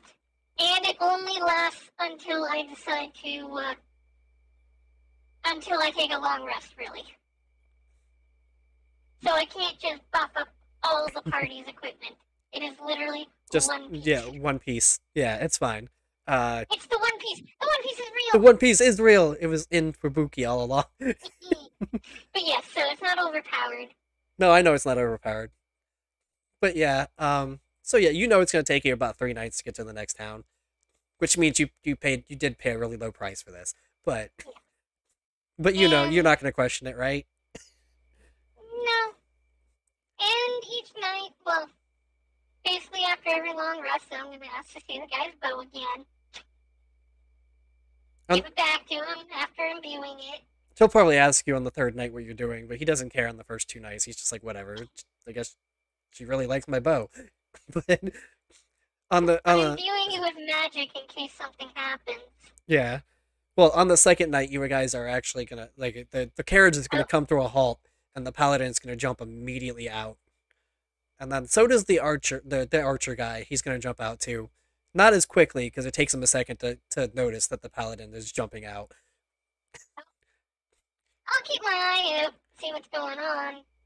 You do hear, like, the what is it, the guy who's running the carriage, he's screaming out, like, protect me, as he's running backward or trying to climb into the carriage. Oh, in that case, I'll get out as well. I did say I would. You did. And then he, like, as he sees you there, like, you haven't gotten out yet, it's like, what, come on, go! And he's pointing out forward and, like, panicking, and he's not making out full words. What's got you so riled up? So just, there, go, what, get it, huh? I'll hop out, I'll head to where the paladin and the ranger are. You can kind of see that they're already engaged in combat when you get out there, because, you know, combat takes place in seconds. Well, in that case, I'm gonna run over. What are they fighting? You can see that two of them are engaged with what looks like... They're kind of like humanoid birds. They're about the same height as you, actually. Maybe a little shorter. Harpies. Do what? Harpies. No, they're not harpies. They don't have wings. They have But you beaks. said bird. They have beaks, and claw and talons, but there's no wings. They're wearing like robes that look like they belonged to a human that are slightly bigger than they should be for them. Okay. Well, in that case, I'm gonna have to charge in. Uncard. You're gonna charge in. Okay, there is one that they're not fighting because there's three other. Well, two of them are targeting the paladin. One of them's targeting the ranger who has his dagger out because he's too close to use his bow. In that case, then I'll engage the one attacking the ranger. You're gonna engage the one attacking the ranger. Okay. Yeah, the paladin should be able to handle it, while the ranger is at a disadvantage fighting close. So That's true. I give him a hand. He is fighting with a dagger. You can tell he's already taken a hit. He has not hit the bird yet because obviously he's got a dagger. It's not ideal for fighting. I mean, I got a mace. It's not really much better. I mean, you'll have a better chance of hitting because you have a bigger hit radius than he does. We should have the same hit radius. Well, no, he's got his arm, and then like 1 or 2 inches after his arm, you've got like your arm plus the mace. Okay. So you've actually got a little bit on him because your base is bigger than his thing. But yeah, he's engaged. You're engaged. Are you going to just rush in and attack? Yes, I'm gonna spend it like as soon as I can. I'm gonna rush him, and I'm gonna hit this bird. You're gonna hit him with your mace, right? My mace. Okay, well Yes. you can roll hit with advantage because he hasn't noticed you yet because you didn't go out immediately. I'm gonna use my bonus action for a searing strike Okay. as well. You know, make Birdie really feel it. Yeah. It just makes it so that next time I hit somebody, I do a little extra damage. Okay. Well, you can roll your hit with your mace with advantage. Yes. Hit. And just in case, okay. Oh, you got it. You definitely got it. I saw the first two hit. 20. Hit it. So here is damage. 6 damage. Ooh, I'm that's. done. Oh yeah, that's because it's your first. That's your mace, right? And then searing smite. And free fire damage. So 9 damage. Okay, this bird creature is really hurting. He's still standing. He's really burned, kind of bloody. Like you broke part of his beak. Well, you don't know if it's a he or she, but Here, the mace. yeah, you hit him with the mace and broke his beak, and then you burned his feathers. What little feathers he actually had, because it's mostly like the bird skin. But you burned the skin and the feathers. He no longer has feathers because there were barely any to begin with. And he's bloody and burned, and he would probably be screaming if his beak wasn't broken. Maybe. He shouldn't have been hitting my ranger. Yeah, but he's still there. So now you get to roll initiative, and then I'm gonna roll initiative for everybody else. What? Oh wow, your initiative's real low. Okay. That was +0 to dex. Yeah. How are you doing, Wildheart? Wildheart, thank you for coming back again. But yeah, so you are going to go last in this one. The Ranger's going to Yeah, go I first, figured. which makes sense. So the It Ranger, does. the Ranger. Let me change my dice real quick because I have to actually erase my dice to do this. Wait, where's my? No, no, I don't care. We're doing this. You should probably make a tab on the side for initiative so people can see. Oh yeah, I need to. I think it'd be cool. Let me make a text on here, and then just write initiative, and then we're going to write. Oh, that's way too big. How can I make that smaller? Select font. You're not making it 256. There we go. That's better. I should probably make that a little bit smaller, actually. Do you think that's big enough, small enough, or? Fine. Oh, where's I put it over here so you guys can see it. I hope you're doing well, Wildheart. I did that wrong.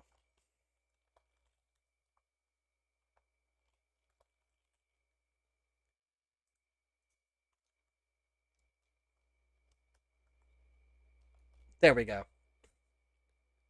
There we go. That's the order of the initiative there. So yeah, so he's gonna attack with his dagger.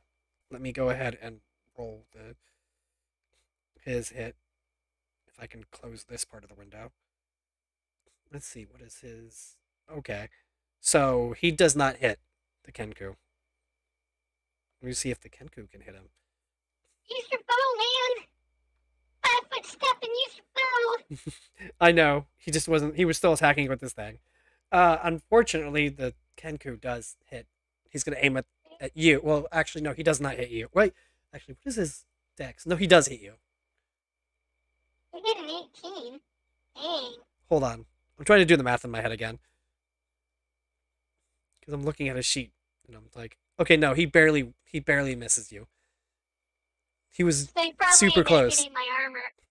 He dinked your armor a little bit. Like, there's no dent or anything, but you heard the little scratch across your armor as he attacked with his short sword. No, that's not cool. It didn't leave a mark because he didn't get close enough, but it did make a sound. A slight sound. Not cool. And now it is your turn again. Yeah. If he had attacked the ranger, he would have hit. But he was angry at you for breaking his beak. I mean, that would hurt. I'm gonna hit him again. 13. Unfortunately, you also barely whiff. That's too bad. He manages to lean back just slightly so that your mace, like, would have hit where his jaw was or his beak was if it wasn't broken. So your first hit made your second hit miss. I shouldn't have broken that beak. Well, do I have any other bonuses? It was kind of like Matrix time too, so like you saw him like slowly dodging and your mace just whoosh right past his beak, his broken beak. The ranger saw it too, and the ranger was like, "What?" Okay, so now it is again the ranger's turn. Let's see if he hits. He's gonna step back and try to hit with his bow, which I think because he doesn't. Well, he would be able to move fast enough because the thing's engaged with you. So he disengages and then he moves. So he can't really attack while he's disengaging. But if he doesn't disengage, he'll get an He opportunity doesn't attack. need to disengage. Wait, no, he can just Isn't he with? step away. Doesn't he do an opportunity attack though because he's within the range of the monster? Not if you 5 foot step away. If you do take a 5 foot step, it can't move, but it does make it so that you don't have to get an attack of opportunity. Okay, so It's the whole reason for 5 foot stepping. Disengaging would work too, but that's only if you need to move more than 5 feet. yeah, let me make sure because I want to make sure I'm not messing my stuff up. Let's see, because I know that I read something about range attacks and I don't remember what it said. Just If you use the range attack in melee combat, then he can be he provokes an attack of opportunity from any melee combatants. That's also why you take a 5 foot step back. yeah, that's what I was making sure of. Disadvantage. Oh no, you only have disadvantage if you're within 5 feet. Oh, It's interesting. But if he takes 5 feet back, he's still within 5 feet. So he'd still get disadvantage, but then the Kenku No. wouldn't be able to attack him. No, he would be 10 feet away. Oh, okay, then. Then he'll do that and try to do one. I guess he has to do. He'll do his one attack with the bow, which should hit better. It does. He does have a +1 to hit. He does. Yeah, and let me make sure what his bow stats have, because I didn't actually write down the bow stat for him. He does have a standard longbow, so that should just be 1d8. He is trying to. Well, yeah. Let me get rid of this, and then I'm just gonna roll this. And wait, come on, give me that, and then this. Oh, I did not mean to add 2. It's fine. He does not hit, unfortunately. He whiffed that hit. He whiffed that hit. It wasn't a 1, but it was pretty damn low. So you see him shoot. Terrible. You see him shoot, and it goes right past, again, the broken beak. He was apparently aiming for the broken part of the beak for whatever reason. And it is now the Kenku's turn. Absolutely dreadful. He is. He's just doing absolutely terrible. I wish... Oh, the Kenku completely whiffs and trips on himself. So now he is prone. Oh, he's gonna regret being prone. He went to swing for you, and then he tripped over his own foot. Yes, Well, at he least did. I get advantage of melee on him now. Yeah, you do, because he rolled a natural 1, so he tripped on his own foot.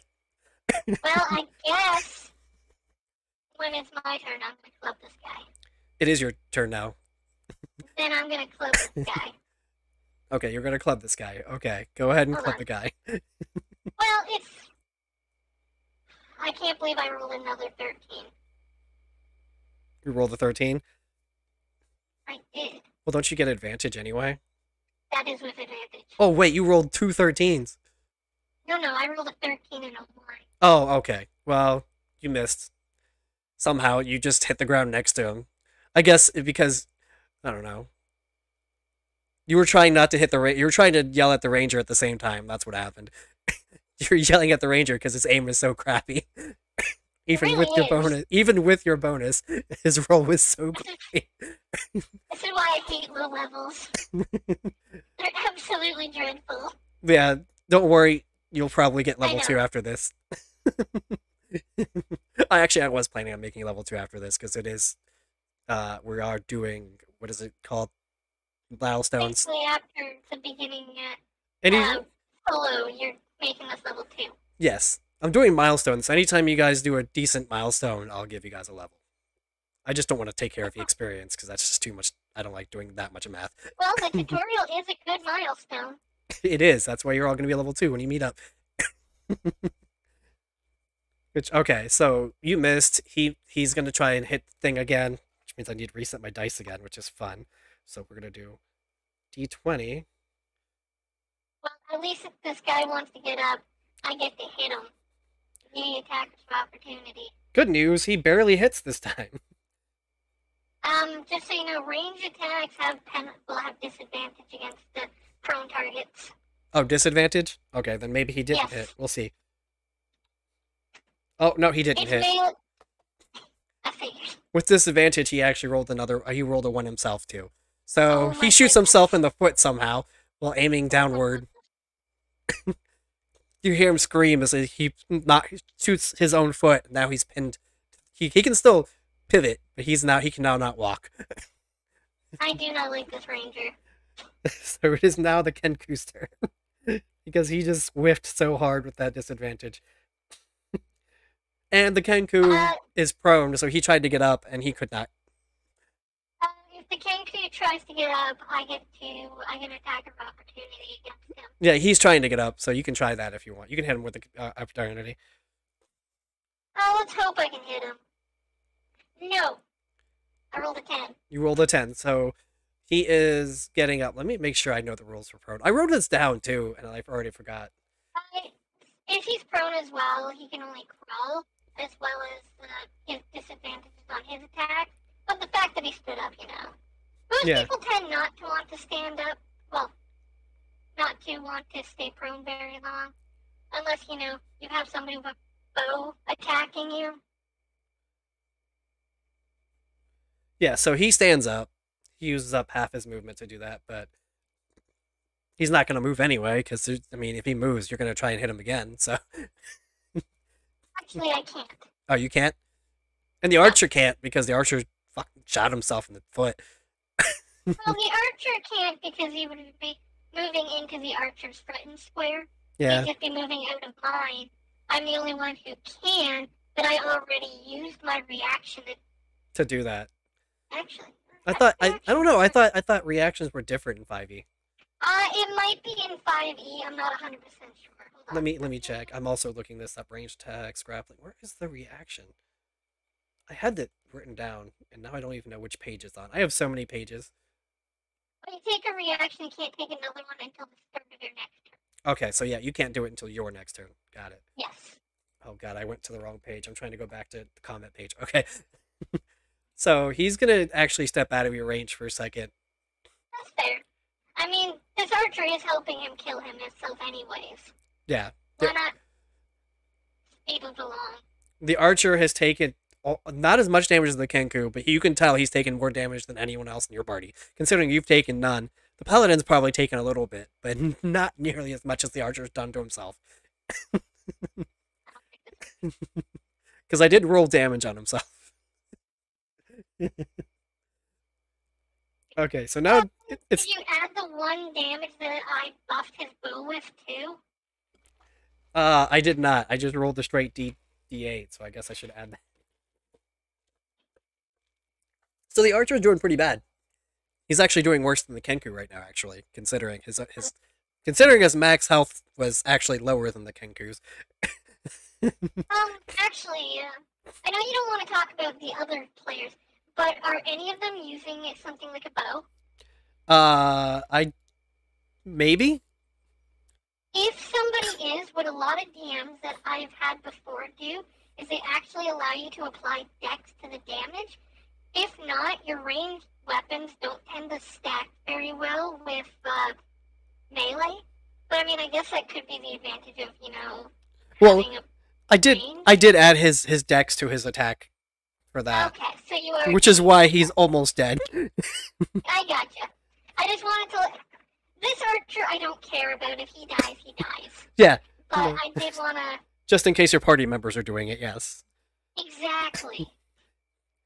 I am doing that. So, like, yeah, no. Okay. But he shot himself in the foot, and apparently he hit, like, an artery or something in his foot. I don't even know if there's arteries. There has to be arteries in his foot. But he somehow hit a tiny artery in his foot, and he's bleeding out from his own attack. So, he's, I'm gonna let him attack, because he's not dying. He's not in a dying state.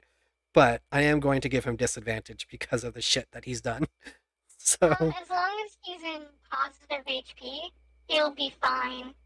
If he's below half... Oh, wait, actually, hold on. Because 5th edition has a status called Bloodied. Yeah. Which should be in my player handbook. Can I find Bloodied in here? I don't even know if these register as text. What does Bloodied do?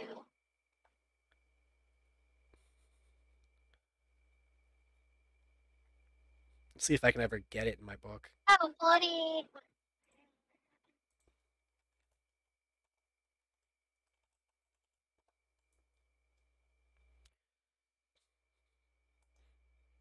Doesn't look like,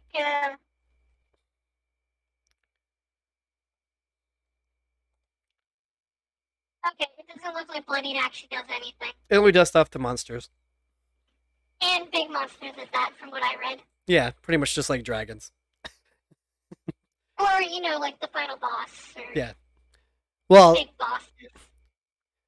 Just giving you a possible hint, it may not affect the last boss that you guys are probably going to fight. That's fine. just a little sneak peek. Well, fair. Okay, so it is his turn, and he did hit, finally. No whiffing. Even with disadvantage, he finally hit. And let's see what damage he does. Okay, so what he does is he hits the Kenku straight through the eye, And I mean through the eye. It goes into his eye socket and out the back of the thing's head.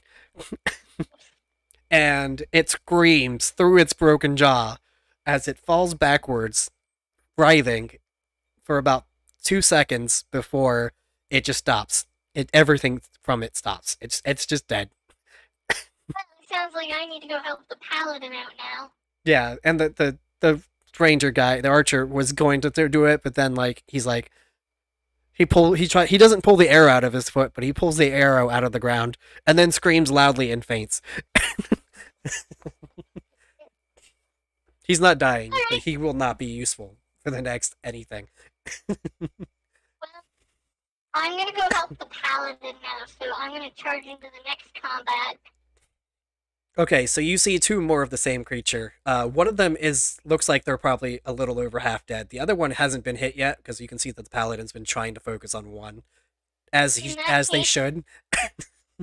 In that case, I will also help the paladin with that one. Okay. 2v1 is better than 1v2. Yes, it is. Okay, well, it's 2v2, but you know what I mean. Yeah. So right now it's you can roll initiative again. Well, actually, you can roll an attack if you want because they haven't noticed you. So if you want to roll an attack, Well, I'm definitely gonna want to roll an attack. Those are fun. I'm letting you get a sneak attack because they're so focused on the paladin. Yeah, 20. Nice. Okay, so you get to roll your attack. 4 damage. 4 damage. Did you roll your attack twice? Do it. Oh yeah, because I could 'Cause you- potentially crit. You did crit. No, I didn't roll a nat 20. I just rolled 8. Oh, okay. So yeah. So I guess that's 16 doesn't count then. Okay. So I'm yeah. not using my spell this time because if I use my spell, I won't be able to heal the guy on the ground. Well, you definitely still hit because their AC is not that high. Okay. It was just higher than your couple rolls that you got earlier. And there's my initiative. There's your Oh, initiative. it's a 7. Thank Okay. goodness. Let me roll I thought everybody I rolled a else's. 1. Oh, okay. Well, the paladin's going first. Nice. Let's see what the first Kenku's gonna do. What did you roll again? 7? Well, okay, so you're not gonna go last this time. You were definitely not going last. Somehow, okay. We'll go with that. I rolled lower. I'm not gonna question this. So 1 is... I'll laugh at both the Kenkus. Take out this paladin and then I have to finish the rest. There we go. There's the initiative. So you were going second. Because they rolled a 6 and a 4. Okay, so Wow. so the paladin sees you come over, gives you a quick thumbs up, thank you kind of thumbs up thing, and then swings her mighty hammer. She is carrying a hammer, which probably gets more respect Nice-handed. because dwarves and hammers. But Yeah, I like this hammer. I'm not a dwarf. okay, so let me see. So she would use strength on that. So she would actually hit just barely.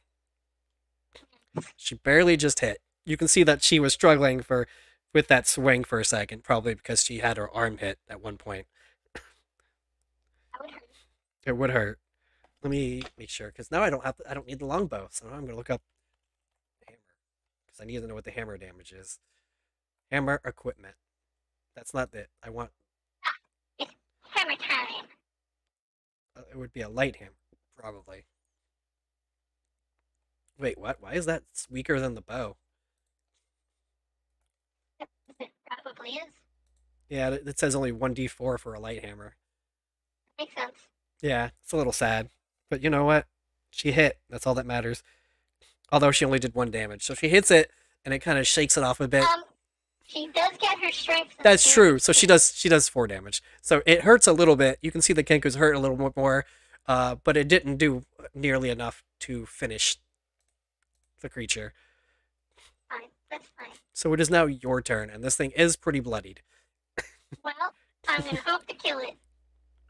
14. Okay, so you hit it just barely as well. Oh, nice. I have 13 AC. Yes. Bam! 5 damage. Okay, so since it was at half health, it crumbles under your mace. just completely, like, the entire skull of this creature. I mean, were you aiming at his head, or were you aiming somewhere else? Because I want to make this, like, super dramatic. Just so you know, if it's below its Constitution modifier, above the Constitution modifier in negative, it's still alive. Yeah. There's no way I killed this thing. Well, no, its Constitution modifier 0. So it has 10 or 11 that Yes. it can go to in negative. Okay, well, it's going to be in the dying section, so it's not going to be like it can do anything anyway. So the battle's basically over at that point for him. Well, yeah. It's just he's not dead. No, the other one died, but that's because you guys just destroyed it. Actually did enough damage. Yes. Because of the archer suddenly hitting for once. But yeah, no, this can do a lot of damage. This Kenku is on the ground. It is unconscious. It is bleeding everywhere. Its skull is like a huge crack. It has a dent in it at this point. Like, it's not crushed, but it is absolutely like you left a dent in its skull. Fine. That might never heal if it survived. It would It's never not heal. going to. But the other one is still at full health because nobody's hit it yet. So it is its turn since you've just attacked. So it is going to attack you because you just did more damage than the paladin did for most of that fight. So let's go ahead and see what this thing gets. Let's see, what is its dex no, it would be strength modifier because it's attacking. So it almost hits you. Almost. You see it swing with its short sword, and then, like, it gets within, like, an inch of your armor, and then nothing else. Because it's not going to use its bonus attack to try and hit, because it won't hit you with its bonus attack. It's just gonna stay there and stare at you now, because it can't do much else. Which means it's now the paladin's turn. Paladin's got its little light hammer. She's gonna swing it, see if she does it right. Come on, come on. And she barely hits it again. Literally another 14 out of the two of you. Let's go. Is it like 3 14s then? It is. It is 3 14s in a row. From between the three of you. Between the two of you. Nice. And I don't know if the tango rolls though. I couldn't say. she does a significant chunk of this thing's health. Like, you see her break its off arm, the one that doesn't have a sword in it. She breaks that arm with the hammer. And it's really bloody, the bone sticking out. The Kenku does a scream. It actually sounds like a human scream this time. Like, it sounds like something you heard in the forge whenever somebody accidentally spilt some, molten steel on themselves or something. Makes sense. You hear that kind of scream, like, ah! And you don't know how this creature made that noise, but it did. And My turn? the paladin is just gonna kind of stare at it now, raise her shield up, but stare at it, because she's not confident enough that she's gonna try and make another attack with anything else. I don't even think she has a second weapon. Fair. So what I'm gonna do is I'm gonna take my mace. I'm actually gonna slam it against my shield. Big loud noises. Yeah. And I'm gonna let the tango know that their friends are dead and it's 2v1. Better run. You see it. I'll give you an intimidate. Yeah, this isn't like an action that it's doing. Like, this is just what you see when you're saying this. You see it, like, contemplating for a second. A nat 20. The nat 20. So you see it contemplating for a second whether it's gonna run or not. It almost starts to raise its sword like it wants to try and hit you, and then it turns to run away, screaming like a baby, like literally screaming like a baby. Like, a literal baby noise comes out of its beak while it's trying to turn and run away. You can do an opportunity attack while it's running if you want.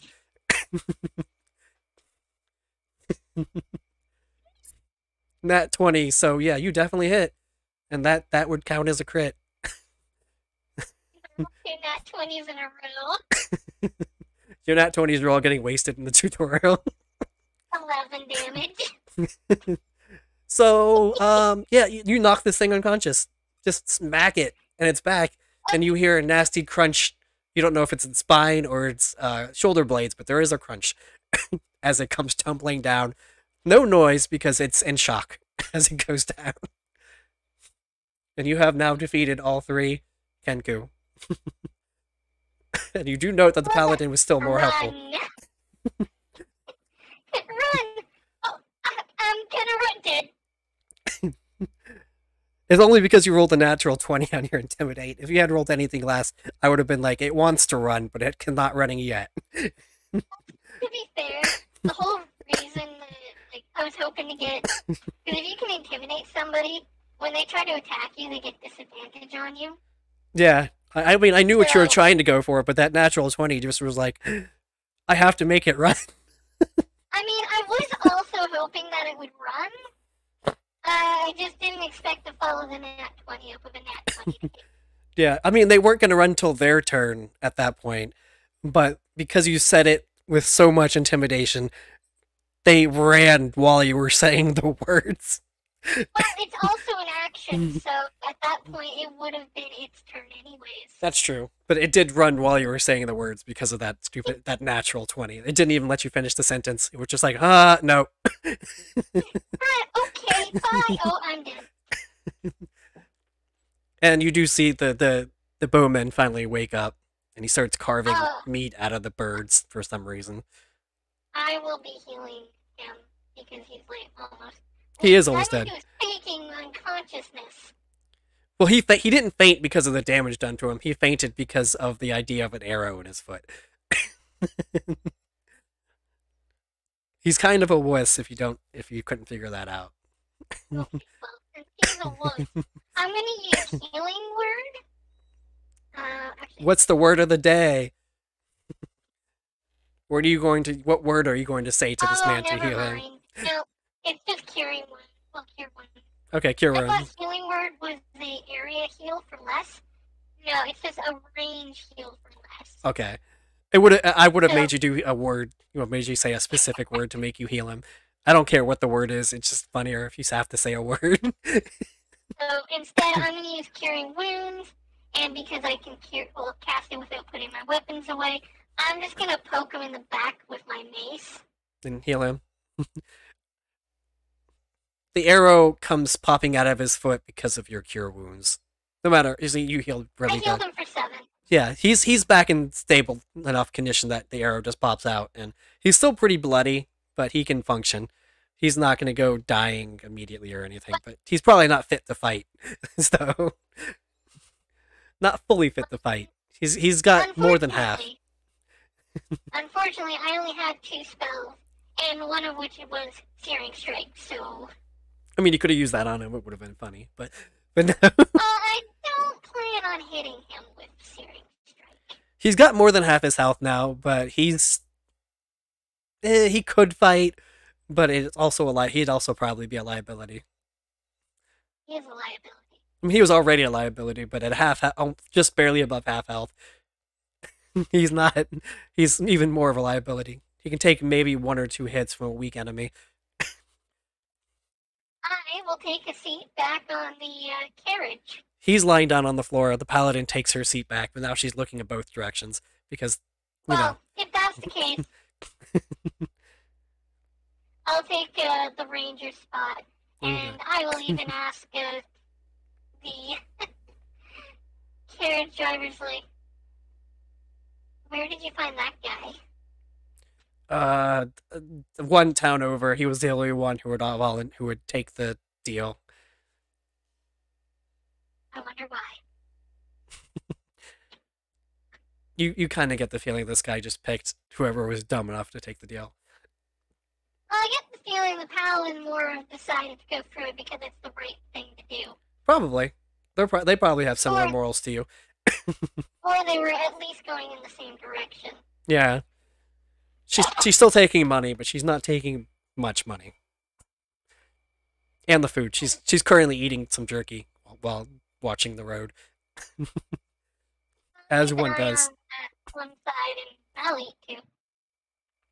Now, you guys can stay up and watch all night, or you can try and take turns to get some short rests in. Well, actually, you take the turn so you can get a long rest in. That's true. But I mean, like, it would be like one long rest split over time because you wouldn't want to rest for 8 hours straight while leaving the other person out for 8 hours straight. So you probably want to do like 4 hours and 4 hours. It wouldn't count as interrupted in this case because that's the way I'm just telling you to do it. Well, with free people, we can have. I mean, you could have 2 watches if you're willing to trust the ranger to do a watch. That's the problem. It's up to you how you want to do this. I'm basically just rolling to see if you guys get into an encounter at this point because you only have 1 day left. Okay, I'll split it with the. No, we should with the paladin. So the ranger, at least he should be able to see something. Okay, so you guys are gonna let him take a shift or two. He's gonna have to take a shift. Okay. Well, he'll take a shift after his first short rest. I'll let the paladin have the third shift, so they can have a long rest. Okay. And then you're just gonna take the last long rest. Well, so if he's taking short rest, that means he has the middle shift. And then the paladin is getting the first long rest, so they have the third. So Oh yeah, so I'm you're taking the first shift, and then you're gonna sleep after that. Okay. Yes. Okay, so yeah, you're gonna have. Okay, so you sleep for 8 hours. As far as you know, nothing happens while you're asleep. Although, when you wake up, the ranger complains that you're snoring. I'm like, you get back to bed. He does go back to sleep, but he is complained that you snore. Nobody's ever told you snore before, but also all dwarves pretty much snore anyway, so nobody would have cared. So I picked it up. It's probably, yeah, it's definitely where you picked it up. Oh well. And the paladin, at the end, it takes the last shift. Or is also up when you take the last shift. So they both have woken up during your shift. And the paladin just thanks you, and then the ranger goes back to complaining about snoring. I'll buff the paladin's armor, though. Just buff the This paladin's time. armor? Okay. Well, yeah, because the buff didn't really help the archer very much. You know, it really didn't. Okay, so yeah, no. You guys get through the third day, and then you're going to end up in a new town. And that's where you're going to part ways, because the paladin is going north from here, and the ranger lives here, so he's just going to go back home. We're splitting, since the ranger can go back to his home rest on his way. I will actually cast Cure Wounds on the paladin, giving him a lovely 9 HP from their injury. Okay, well, they're back to full health. They thank you, and then they get on a carriage heading north. And then I guess I will have to get on another carriage heading to Deepwater. Yes. That's going to cost you a little more money, but you can also go around town seeing anything else if you want. No, my job was to head to Deepwater. I'm not gonna dilly-dally on my trip. Okay. So, all right, so you're going to get on the thing. This guy's a little smarter than the other guy. He's going to charge 1 full gold to take you to Ooh. Waterdeep. He's a more savvy businessman than the guy you've met before. He's also going to take you all the way to Waterdeep, so yeah. For the whole trip, which is going to stop, it's going to make 1 stop in another town, and then it's going to get to Waterdeep. So it is the full ride for 1 gold. Huh? I don't feel like being frugal this time. I'll just pay him the 1 gold. Okay, so yeah, he takes the 1 gold, says thank you for the business. I will be back here. We're actually leaving tomorrow morning, so if you want to get some rest from your first trip, I'll be staying at the hotel up here. I might as well. Well, he calls it an inn. The inn only costs 1 silver because it's a very small town. They don't get very much business. They're happy to get whatever business they get. Although you do have to pay an extra, like, 3 copper for breakfast if you want breakfast in the morning. I'm getting copper. Well, sorry, copper breakfast. Personal I'll be getting hydration breakfast. at You'll be getting optimum copper, levels. yeah. You're going to steal somebody's copper to pay for breakfast. Hey, Doom. Thank you for the hydrate. But yeah, no, yeah, so you get to stay at the inn. Let me do this real quick. Unfortunately, you are only going to get a short rest from here, which is fine. You're full health, but you are only going to get a short rest because you wake up in the middle of the night to some screaming coming from outside your window. I'm gonna look outside.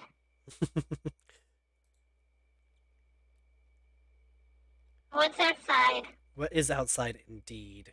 Let me make sure I can find the specific monster I want because I didn't actually. Monster. Yeah. Now, There is a am I monster on outside. the first or the second floor? You are on the second floor because that's how inns in this world work now.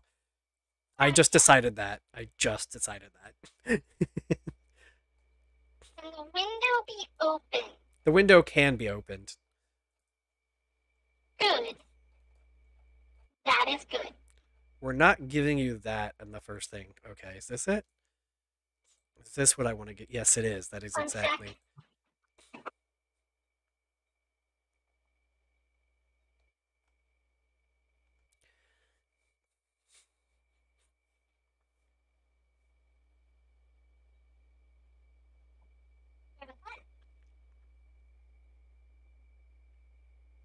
Just let me know What when am I you're ready. looking at?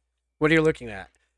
You are looking at townspeople freaking out because a bunch of like what looks like mechanical eyeballs with arms and legs are running around town attacking villagers. How many? I'd say that there are 4 in your direct vicinity. There might be more in town because you hear screaming everywhere, but this is all you see from where you're standing. Unless you want to do a perception check to see if you can see farther. Yeah, I'll give you a perception. Not really the best at perception. It's fine. 12. 12. You can see one more in the distance. Maybe like, I don't know, 50 feet away. That's all you can see from here. Does it look like the guards are coming to fight them? You see one guard in your area and he's panicking right now. Alright. Yeah, stupid thing. I'm jumping out the window. Are you going to do a superhero landing? I am. Athletics check, go! I was about to say, give me an athletics check. 15! Okay, you stick the landing. It doesn't do any damage, but you do feel like your knee hurt a little bit from that. But you don't take any damage. It's a little bit of a sting. Look, I know it was stupid. Yeah. But I wanted to do it. You don't take any damage, but you do get that quick, like, little wince as, like, your knee's just like, why did you do that? I know. But I needed to get out quickly, and the window was the best way out. Did you put your armor on? I mean, I would. Okay, just making sure. Okay, so Especially if I'm going into a fight, and thankfully mail armor only takes a round to put on, so you use 6 seconds for some reason. you're just that fast. I mean, I've gotten dressed in 1 minute, like full body dressed. Well, actually, no, I ran upstairs, got dressed, ran back downstairs in 1 minute. So, I think it's possible. I don't know, that's what the game says, but okay. Let's go with what the game says. So yeah, you are now with a guard confronting, I think I said 5 of these little things. They are terrorizing village people at this point. And I take it the guard looks like he still wants to flee? He does, but he's trying to engage one of them with his tiny little short sword. This town's not well equipped. Alright, we'll try to bolster his morale. Okay, how are you doing that? To me, guardsman, we will fight together. All right, you're gonna have to give me a persuasion check on that one. I will give you a persuasion. Okay. He hears your words, and you can see his shaking has stopped, slowed down a little bit. He's still shaking, he's still scared, but you can see he's like gotten a little calmer, so he might be able to function in a fight as opposed to what he was like 2 seconds ago. You haven't completely assuaded everything, but he's never seen these things before, so it kind of makes sense that he's scared. I don't blame him. I don't know what these things are. But I do know I'm gonna hit the one he's engaged in, because I did say that we're gonna fight together. So he is engaging one of them. So let me roll all your initiative. Well, let me roll the 2 initiatives, and then you roll your own. Bam! 13, let's go. Ooh, okay. I'm ready for this fight. Are you though? So much so, I crack my knuckles on the only hand that I actually have.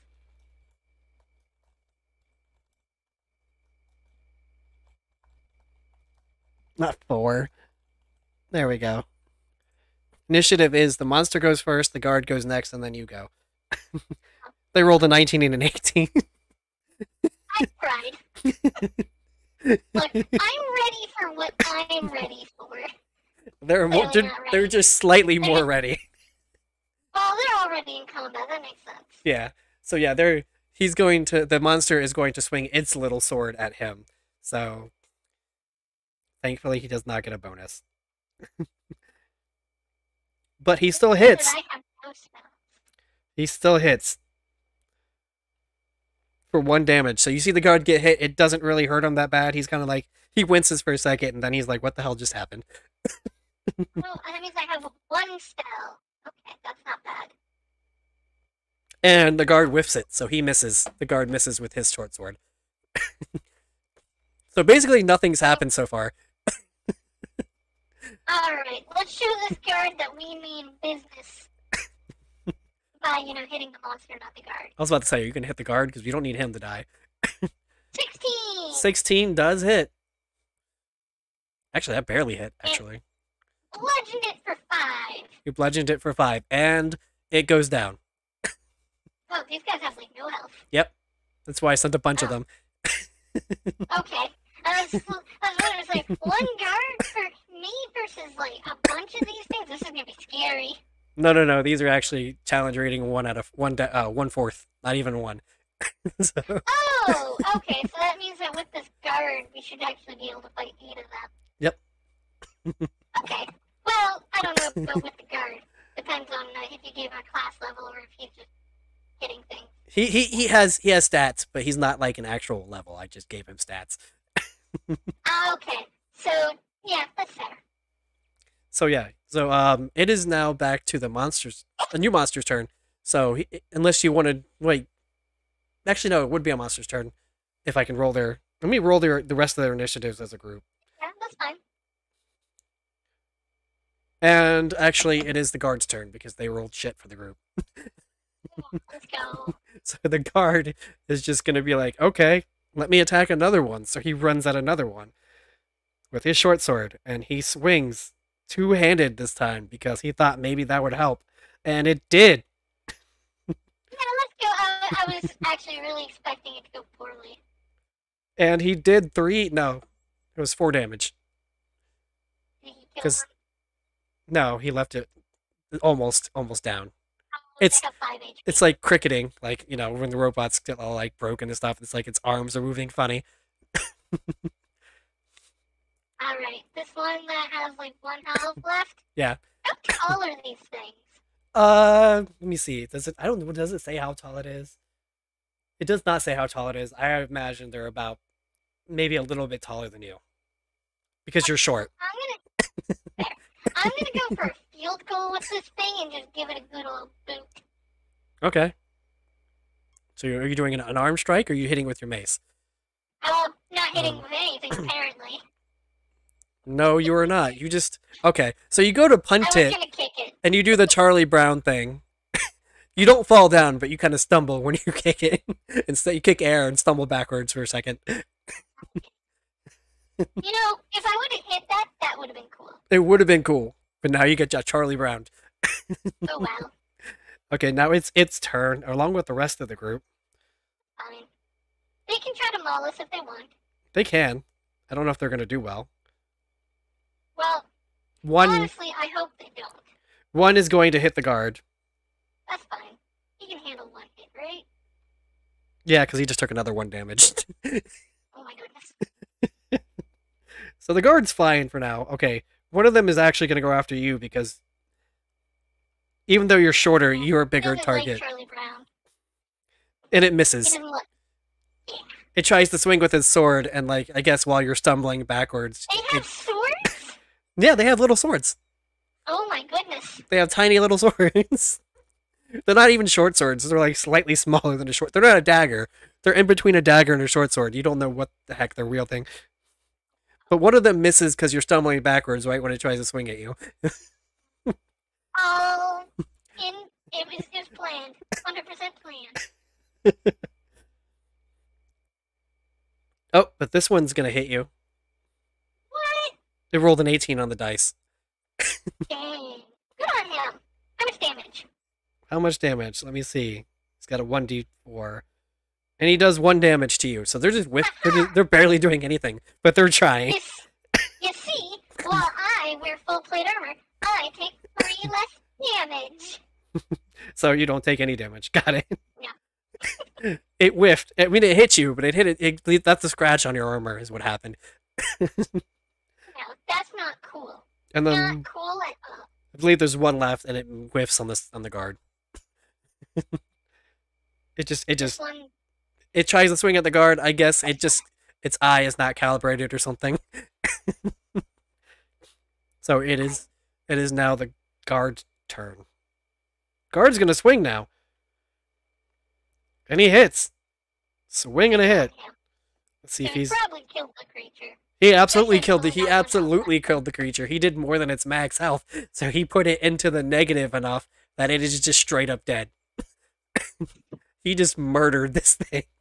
You see him swing his sword, and he cuts it into half somehow with this regular sword. At this point, it is so amazing that even the monsters want to clap for it. Alright, now I'm gonna try to hit the one that, chinked my armor.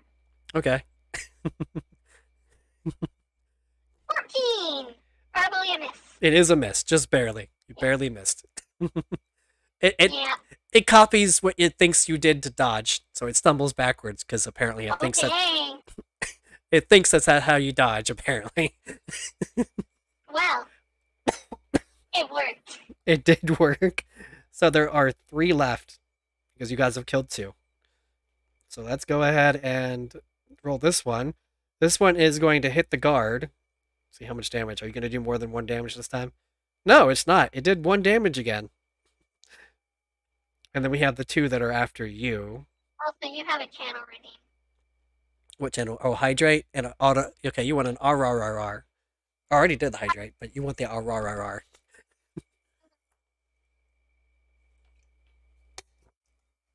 I need to get a drink soon, but okay. But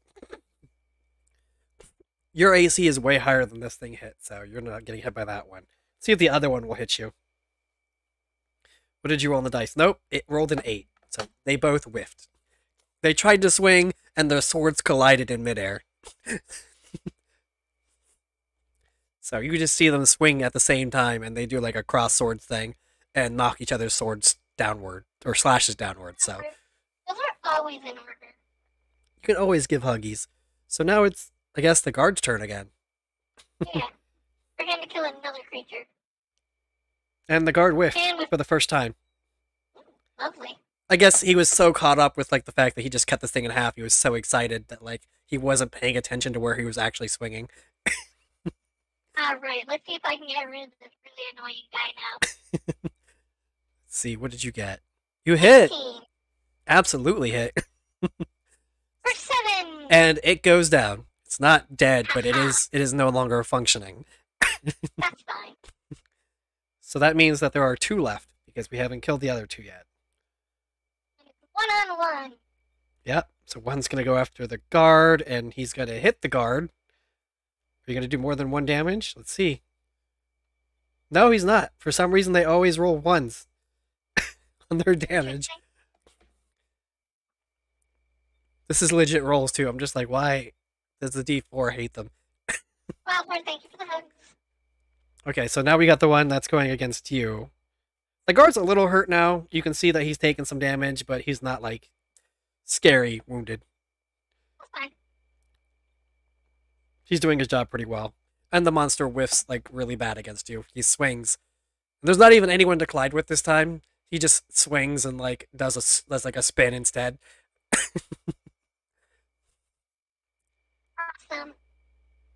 So now I guess it's the guard's turn. He can help you out this time. Does the guard He hit? has his own to fight. He has his own to fight still. Oh yeah, no, he has his own. That's right. Well, you're gonna be helping him. That's what's gonna be happening. I mean, I also have my own. That's right. So he swung. Let's see, how much do they have? No, he misses just barely. So now it's your turn Yeah, I'm again. gonna swap the one attacking him, though. Okay. No, I'm not. You're going to try, and for some reason, I guess you just swing and you're trying to swing for it, and I guess you just misjudged the distance. Oh well. One more after the guard, and it misses. Okay. Guard's still not taking much damage. Okay, let's see if this one hits you. It does. Oh, I think. Let's see what it does. 3 damage, which means you don't take anything, right? Yeah. It does another scratch on your armor. Oh, now I have 2 scratches. They somehow form a little X on your thing. Ooh, the guard just got a natural 20. Oh man. Oh man, let's do this. And he absolutely murders this one as well. Just Imagine. he does like an anime style. Instead of doing one swing, it cuts, and then there's like the lights for like 7 swings, and he cuts it to like 7 pieces. See, this guy, he just needs someone to have confidence in him. Apparently, he's just a really good swordsman. He just doesn't have confidence in his swordsmanship. Alright, now it's my turn. Yes, it is. Oh, nat 20! Oh, there you go. Nat 20s for the end, I guess. 11! You also absolutely. How do you want this to go? Oh, I'm crushing this thing into the ground.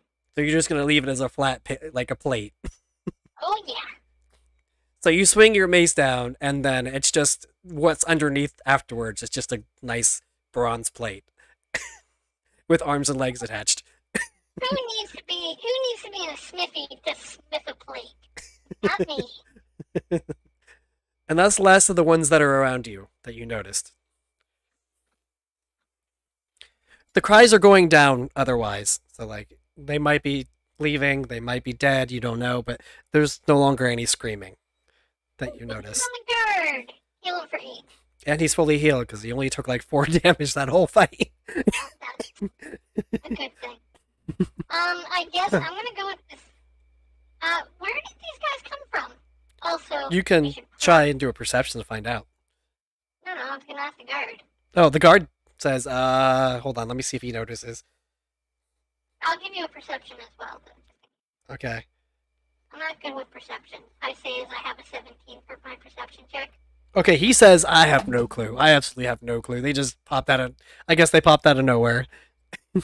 he rolled a 3. Oh, that makes sense. So he's just like, I have no clue. They were here, and then I just started fighting. Have confidence in yourself, man. I don't know. This is the first time I've ever had to do something like this. You are an amazing fighter. By the way, I rolled a 17 for my perception. Just so you know. You look around. You can see, because you saw which direction they were heading from, you can look over and see that there is something strange floating in the air around you. It's like, not like an object. It looks like the sky was torn, the air was torn open. Point towards it so you can hopefully see it and be like, have you seen that thing before? He turns around quickly, and because you're pointing it out, he doesn't have to have a perception check again. But he scratches his head and he says, well, no, I guess that must be a new renovation. Oh, the sky. I mean, I don't know. People do weird things sometimes. Let's go check it out. He kind of follows you, but he's like behind you. That's fine. He's no longer has the confidence that he did when he slashed that thing into pieces. Apparently. If we run across any other guards, I'm gonna be letting them know to follow me. You get the feeling that you're probably not going to meet any other guards in this town. It's a very small town. I'm just saying, if we come across any other, I'm gonna get them to come with me. We're gonna check this thing out. You get the guard, and then you accidentally call over a villager, and the guard's like, no, not you. Well, if he looks like a guard and dresses like a guard, he's coming with. Well, he just happens to be wearing the same colors as the guard. Oh, well, it's dark. So yeah, you call him over on accident, and the guard's like, no, no, no, no, no, no, not you, not you. Go home, Bob. You're drunk. God. So you can look at the hole in the air if you want. Like you obviously can walk up to it and just look at it if you want.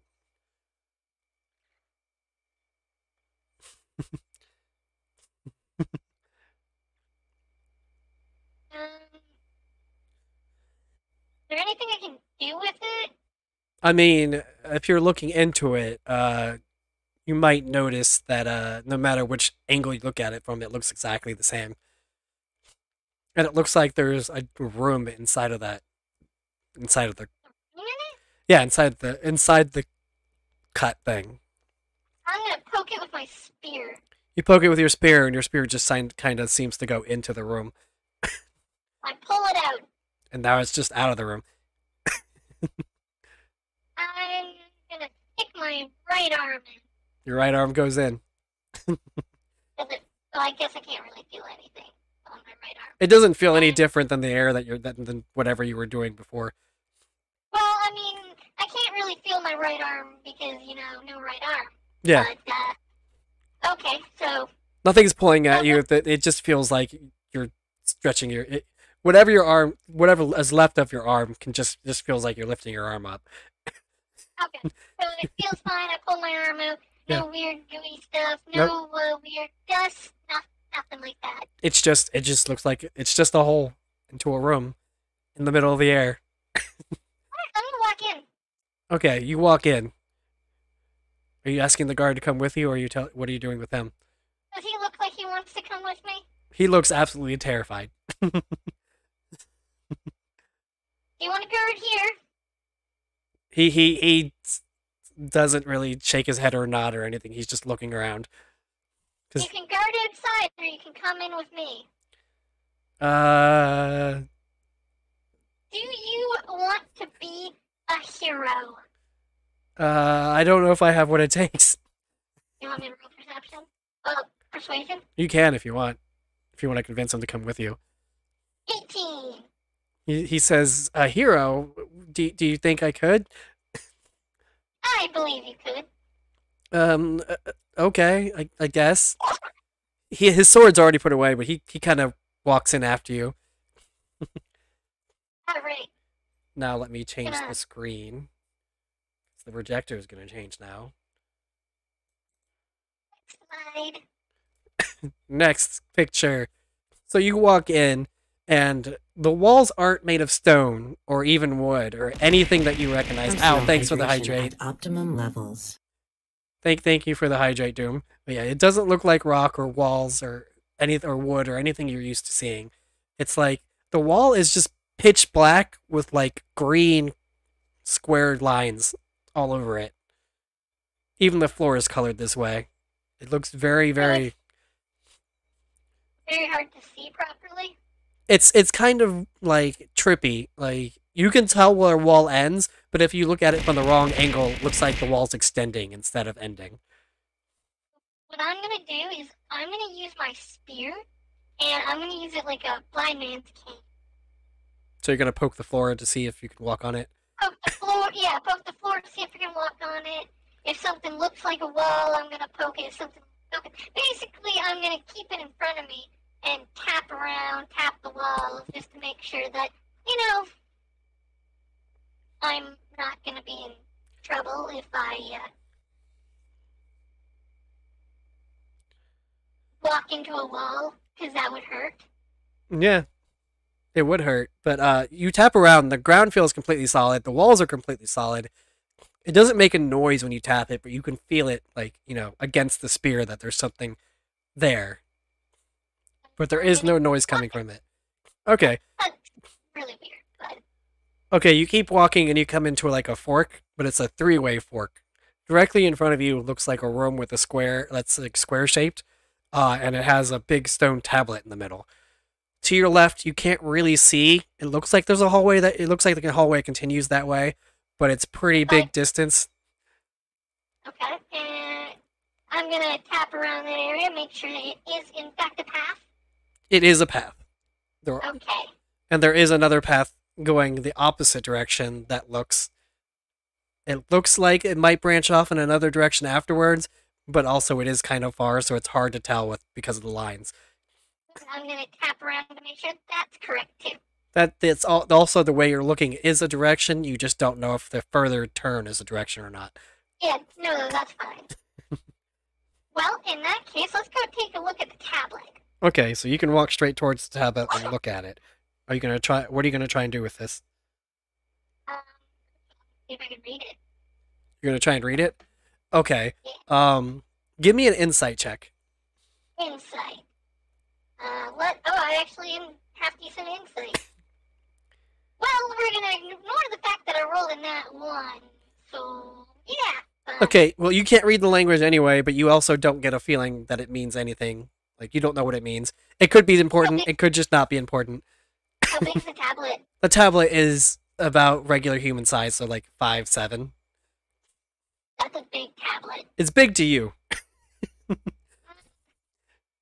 To most people, it would just look like a monument. But to you, it looks like a giant. I'm gonna ask lovely guard here if he knows what any of this means on the tablet. Let me quickly roll his insight. This is why you always bring someone else with you. Let me roll. Come on, land, please. He says, I can't read it, but I feel like it's somebody's pranking us. They're pranking us? That's just the feeling I get about this. Interesting. I don't know if I'm right, because I can't read the language, but it just feels like somebody's pranking us right now. Sending monsters to attack the town doesn't really seem like a prank. I don't know. This tablet just reads like it's a prank. It just feels like a prank. I mean, the monsters might not have been a prank, but this tablet feels like one. No way to move it. You're gonna try and move it? I said there's no way to move it. Oh no, it is extremely heavy. You can try and strength check to move it, but I don't think you're gonna pass it. I'm gonna ask the guard if he can head back to town so that he can, if he can bring somebody who can either translate it or write down what's on it. I mean, he says I could write it. I could write down the symbols for you. Oh, do you have anything to write with? Yeah, he pulls out a thing. It's like a ticket book for like writing tickets to people. Oh, perfect, actually. So Yes. he just starts drawing the symbols. I'll wait till it's done. I'll keep an eye out in case any more little monsters come after us. Okay, yeah, you don't see any monsters coming for you, but you do hear sounds in the distance. Which we didn't hear before, right? Nope. Some of the sounds sound like humans. Some of them sound like clockwork. Sounds like where things came from. If I look back down both the long hallways, is there anything in those halls yet? There is nothing directly in the halls. I mean, directly in the halls. I mean, you can't see anything in the hallway, but Oh, so there's nothing. Okay. you don't know what's at the end of the hall. That's the only thing. Hey, You can choose whichever direction you want to go. If you want to go, or if you want to go back to town, you can go back to town. I'm gonna wait for Buddy to finish the drawing. Well, the symbols. It only takes him like 2 or 3 minutes to write it down because he's trying to. He could have done it faster, but he's trying to like do it like perfectly, like an artist. So. That's fine by me. So instead of just getting the symbols, you're getting like a 3D like version of the symbols on a piece of paper. Hey, if it works, it works. He's also drawing the cracks. Not really needed, but okay. He's trying to get it so accurate for no reason. And then he finishes in like 3 minutes and he hands it to you. And he like has the most proud look on his face. Why are you a guard and not an artist? I don't want to talk about it. Fair. Yeah, now you have a picture perfect replica of these symbols written on the stone. On a thing that also says ticket for, and then there's like 3 boxes to check that says like parking violation, speeding violation, and then it says assault. Can people really speed? Yes, they How do you can. know someone's speeding? If they're going faster than a carriage. What if the carriage is going at full speed? Well, then the carriage is also going faster than a carriage. But it's going at the same speed as a carriage. You have to use your best judgment for that. Okay. That's just how it works in this world. You give them speeding tickets if you think they're speeding. It's very abusable. I wasn't gonna say anything. Because yes, it does. It is very abusable. Okay, but he's done. He wrote that down. What do you want to do now? I guess we'll go down the long path. So you'll go what was originally to your right. Because now you're facing the opposite direction. Yeah. Okay, so you're going to go down to your left now, which used to be your right. As you get closer, you start seeing that there is another fork, and it leads to your now left. I guess I'll go. I'll tap around to make sure that there is more paths. Mm-hmm. And if there's not, then I guess we're going to the left path. Okay, so you're going to the left path. You walk down the hallway. It doesn't seem super remarkable, but then you see another small square room. What's in this one? This one that looks like a small treasure chest. Well, to the victors go the spoils. You can open it up I'm if gonna you try to want. open it. You're gonna I'm open gonna it? open it. Okay. You can quickly just roll me a dex. See what you get. 5. So you try to open it and then you realize it's locked. The guard decides to try and help you with that. And he opens it pretty easily. Because he rolled a nat 20. You know oh. I was gonna Kratos open it. He just tries to lockpick it with like, I don't know, he found a couple of like thin rocks on the ground and somehow managed to pick I lock could it. give him a hair clip or, like my screwdriver. Yeah, you give him a hair clip and a screwdriver, and somehow he MacGyvers it into a key that opens the door perfectly. See, this guy, he's not an artist. He's not a sword fighter. He's not a lockpick. He's a living god. He is. He unlocks the thing for you, and then he picks it up, and it's like, it is a short sword, but it has some writing on it. You don't know what it does. Is it just a short sword? It's just a short sword. But it does have some cool writing on it. It feels like it might have some kind of importance later. It may. It may not. Does he want it? Does he want it? I was like, I mean, Does he? if you don't want to take it, I'll take it. I mean, it's a sword. Swords are nice. I mean, it could prove useful to my investigation, but you were the one to open the chest. I mean, I came here because of you, so if you want it, you can have it. But if you don't want it, I'll take it. I'll bring it with me, mostly because we don't know what it's going to do from him being in this weird place. Yeah.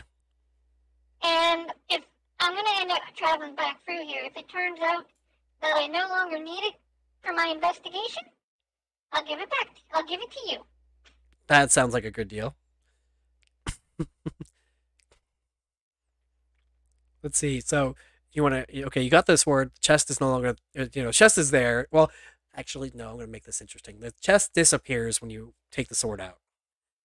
Oh, goodness me. It just like digitizes and disappears.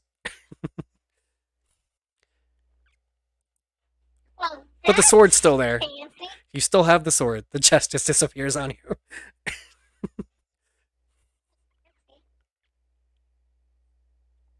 So what do you want to do now?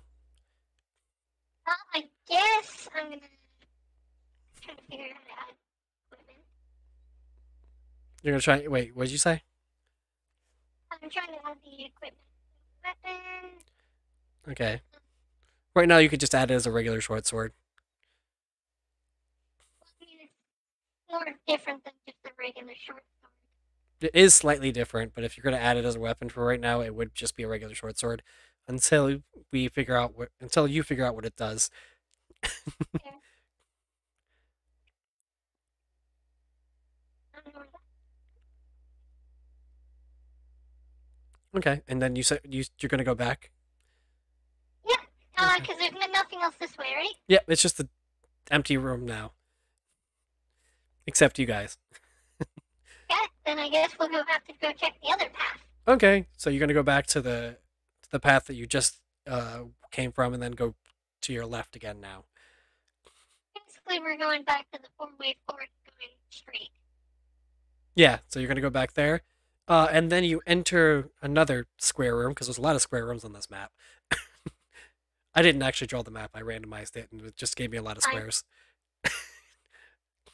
So you get another square room, and you see 3 more of the clockwork things that haven't noticed you yet. The eyeball things. I'm gonna go hit one right away. You're going to go hit one right away? Okay, so you can go Yeah. ahead and roll with advantage for hit. Bam! I mean, obviously you're going to hit. Only 4 damage, though. So it is almost dead, and since you attacked, now everybody gets to roll initiative again. I'm gonna roll. So is the other guy not gonna charge in too? Well, he tries to charge in, but because you hit first, they noticed you, so he doesn't get a sneak attack. But he can try and roll for regular attack. Actually, technically, if we both charge in, it's a surprise round. Okay. Well, he didn't hit Which means- anyway. Oh, well, I can't help with that part. I got an 8 for my initiative. Okay. So they're gonna go first. It looks like. Yep, they're gonna go first. Let me change the initiative again. Actually, I don't need to change the initiative because it's the exact same initiative as the first fight you did with the monsters. I didn't even. I don't have to change the writing. So the monsters are gonna go first this time.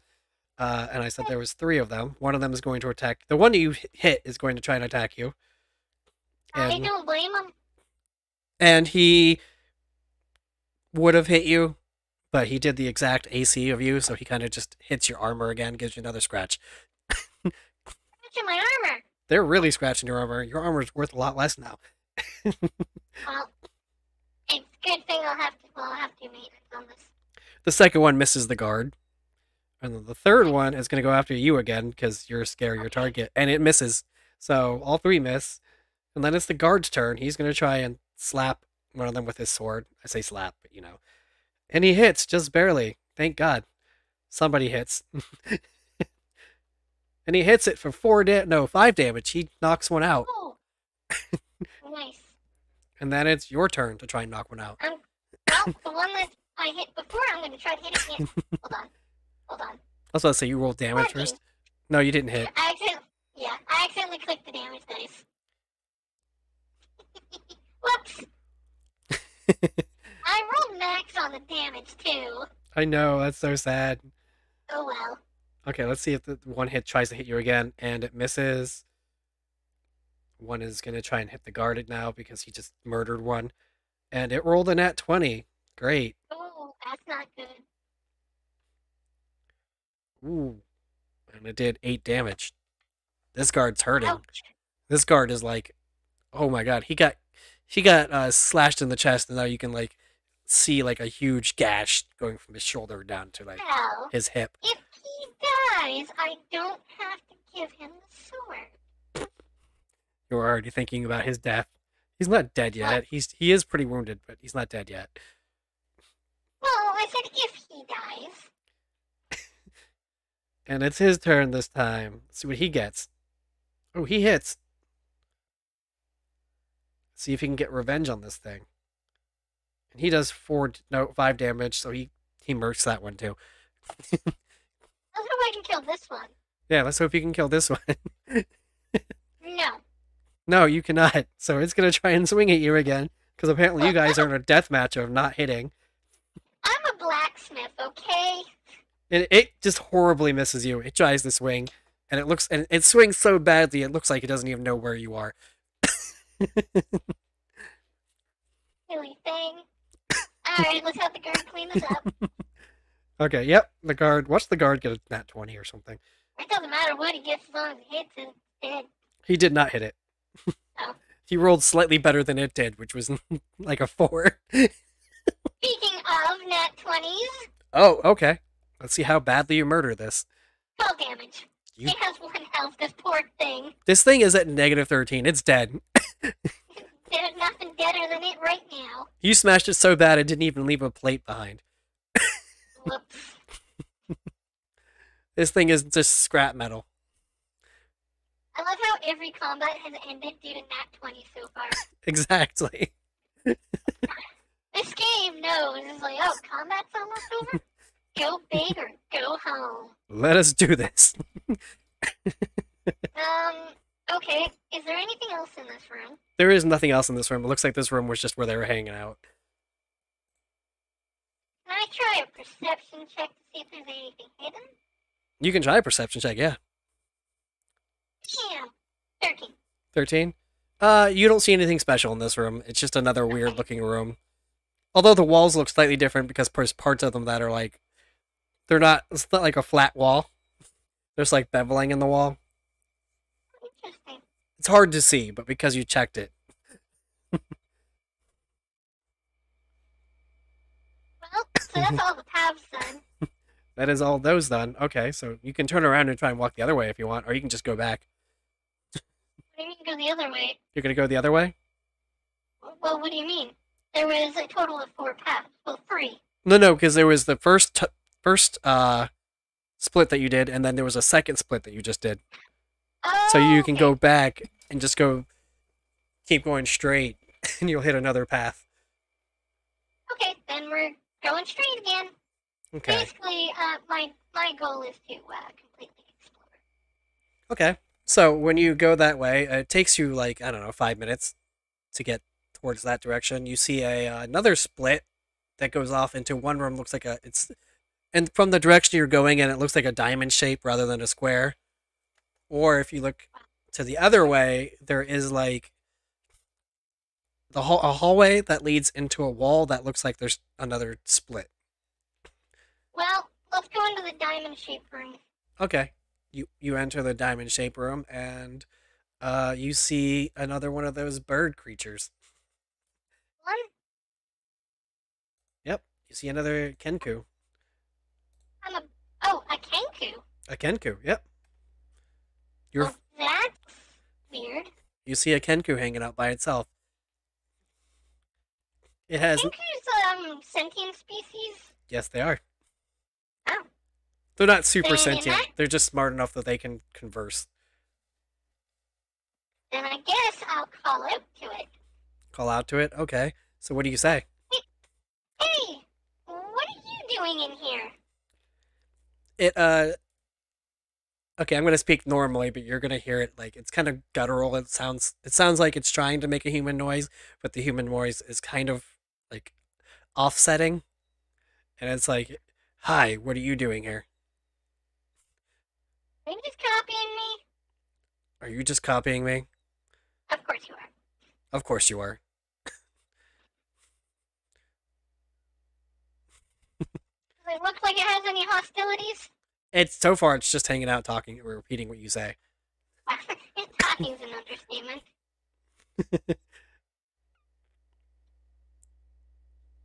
Come along with us. We'll get you out of here. Come with us. I'll get you out of here.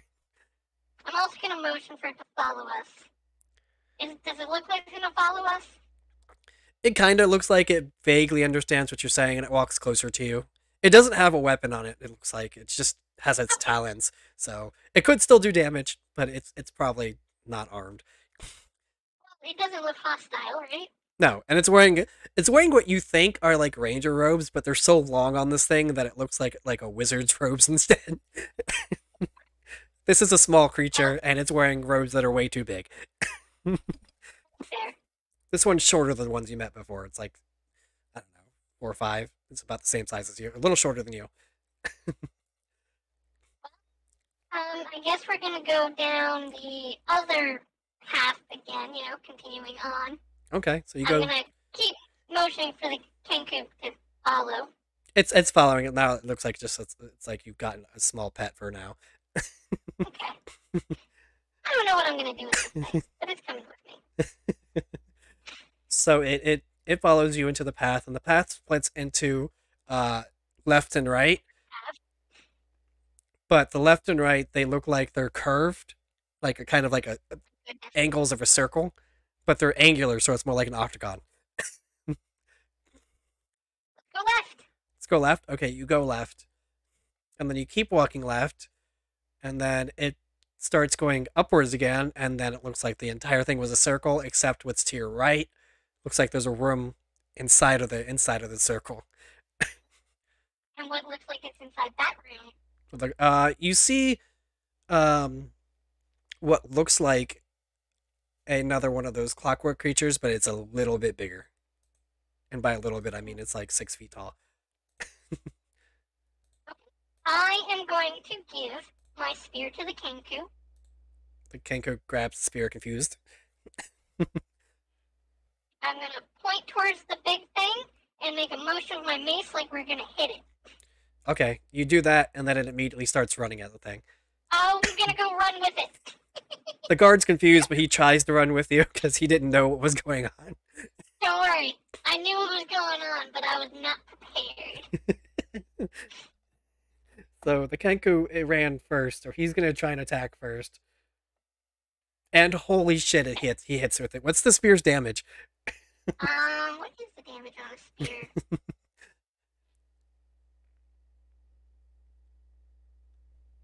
Probably like a D6, isn't it? D6, yes. It's a D6? Okay, let's see how much damage this thing does. Oh, Kenku. but if he's two-handing it, it's a D8. Well, he's one-handing it because you didn't tell him how to use the spear. Well, fair. So he did a D6 and he did 3 damage to it. He poked it and like stabbed into it, and now he's confused about what to do next. It doesn't have any strength. It does not have any strength now. Okay, well, I'm gonna hit the thing as well. Okay, you can go ahead and roll for it. Again, Anyone? this Kenku of yours just looks super confused. You rolled mace damage 5. Okay, well, okay, so you go ahead and you just mash it. The Kenku's arm goes down as you smash it because you hit the spear as well. And it's so confused. It's trying to pull the spear out at this point. While the creature just kind of dies. Oh, it's dead? It's dead. It didn't have any more health. It just looks more intimidating. Oh, okay. I'm gonna give a thumbs up to the Kenku. It doesn't know how. It gives you like it holds up one of its fingers because it only has 3 fingers, so there's no thumb. I will take the spear back, though. Okay, it lets go with the spear because it's still confused about what's happening. Good job. And then behind where the monster was standing, you see another one of those cracks in the air. That looks like somebody tore open. Two of these in here. It looks like a different area though. It's not where you were before. It's like a full-on dungeon. Mm-hmm.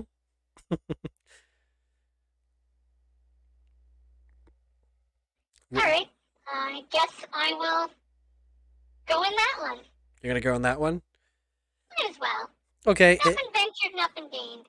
It opens up, you go into it, and you see what looks like the remains of a town. Ooh-wee. It looks like the town was burned completely. There's some dead bodies on the ground. You don't see any survivors in your vicinity. But it is a town. I'll put my left hand on my amulet, and I will give a small prayer to my god, which I wrote somewhere. Moradin, yep.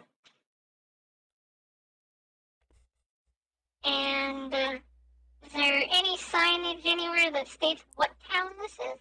Well, you do see a sign over what looks like the remains of a tavern that says Lindwood's Wormwood. This is Lindwood. You have no idea. It just says Lindwood's Wormwood. So you know that they served some kind of wormwood drink. What else? They had some strong alcohol. That's about all you know. I will let the guard know that we should look for survivors. Okay, you can look around for survivors. You want to give me a perception check real quick? Not really, because it's gonna suck, but okay. It's gonna suck, but yeah, I mean, you're looking for survivors. A 1. You see absolutely no survivors, nothing at all. Not even a living creature, not even a worm or a bug or anything lives in this town, according to you. Let me roll the guards, see if he notices anything. Might as well roll. The Kenku followed you too, so I might as well just do that. The guard sees nothing as well. See if the Kenku notices anything. The Kenku looks at you and just shrugs. He doesn't know how to speak properly. That's fair. Alrighty. Now that we have confirmed, probably pretty badly, that there's nobody alive in this town, now we look for loot. Okay, you can go look for it. Where there's a bunch of buildings around. Are you gonna go into Like one of those? shop-looking building. You're gonna go try and look for a shop. You see a building that is slightly bigger than a house. Maybe it's a shop. Let's go check there. Okay, you can walk in. You do see some stairs leading upstairs. There is ash everywhere. This is just your passive perception, noticing things. If you want to notice anything else, you can use your perception to try and find things. Well, I do want to find things. The dice, on the other hand, don't want me to find things. Okay, so you notice that there's ash where a desk might have been, or a table or something, and Dang, did a firestorm go through here? and you absolutely see nothing else. Okay. Nothing of importance. This was a building at one point. Your brain says that this was a building at one point. Yep, that it most certainly was. Alright. Let's go search the tavern. You're gonna search the tavern? Okay. Yeah. Well, the roof's missing. I got 17 for that one. You got a 17 for that one?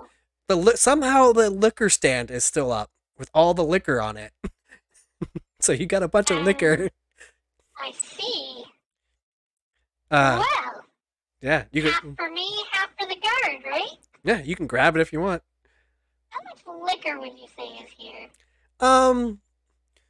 It's mostly like bottles of ale, like a barrel of ale, and then like some wine.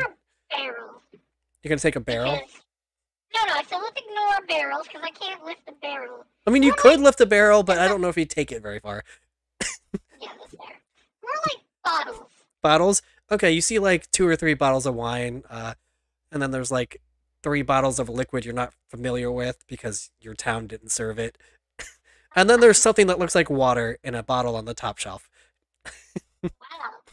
It's on the top shelf for a reason. I'm gonna take that one. Okay, so you take that one. Yeah, and then I'm gonna take one of the other ones. Which one? Oh, one of each? Well, there's one of the clear liquid, which I'm guessing is tequila or vodka, but I don't know that in character. Yeah. And then, I don't know what the other ones actually are, but there's 3 of them, right? Yep. I will take one of those. Wine is not worth it, so I'm not even going to count that. So the guard can have the bottles of wine and the other 2 drinks. The Kenku sees you grabbing them, and then he grabs one of the wine bottles and starts drinking it because he thinks that's what you're trying to tell him to do. Well, when he goes to drink it, I'm going to shake my head no. Oh, well, he takes a sip of it when then he sees you shaking your head no, and then he spits it out. And then I'm going to put my bottles in my bag. The Kenku's still holding the bottle he grabbed, and the guard just takes like one wine bottle and one of the other things, and like he puts it on his belt because he doesn't have a bag of holding like you do. So he just kind of wraps his belt around it, so hopefully they won't fall out. That's fair. And the Kenku's just holding the bottle. In that case, I'll take the guards as well. I'll put all the wine in. Well, I'll put all the drinks in my bag. The Kenku looks at you sadly, and he tries starting to put the bottle in the bag. I'll give it back to him later. Now's not the time to drink. Especially a terrible drink like this one. So yeah, the Kenku puts it in the bag for you, and then like stands there waiting for you to do something. Right now, he's just looking at what you're doing and trying to copy.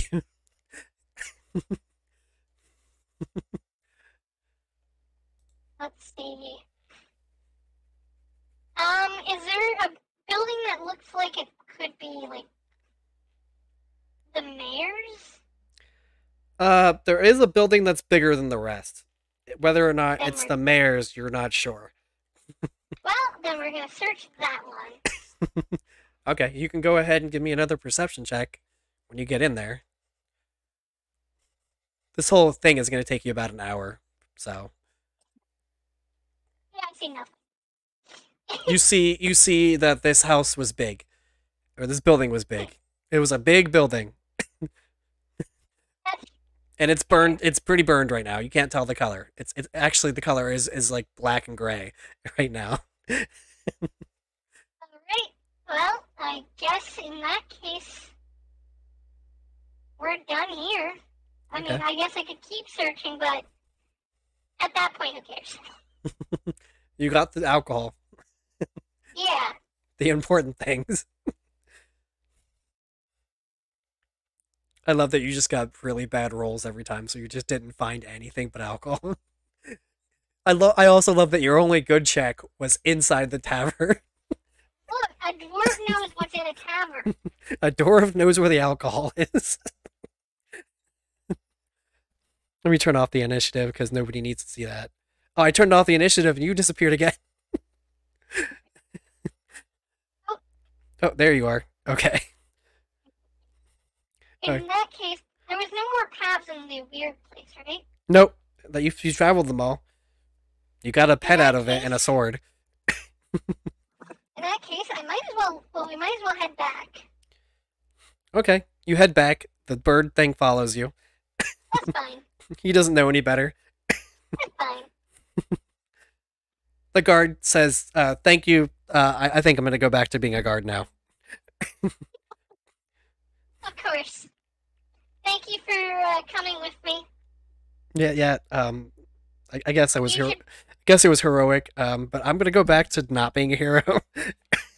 You should probably let your superiors know about the town that we found that was destroyed. I will Yeah. try and see where they are, and I will let them know.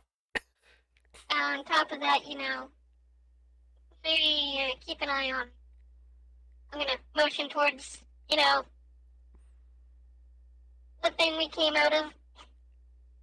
Wait, you want me to take care of that thing?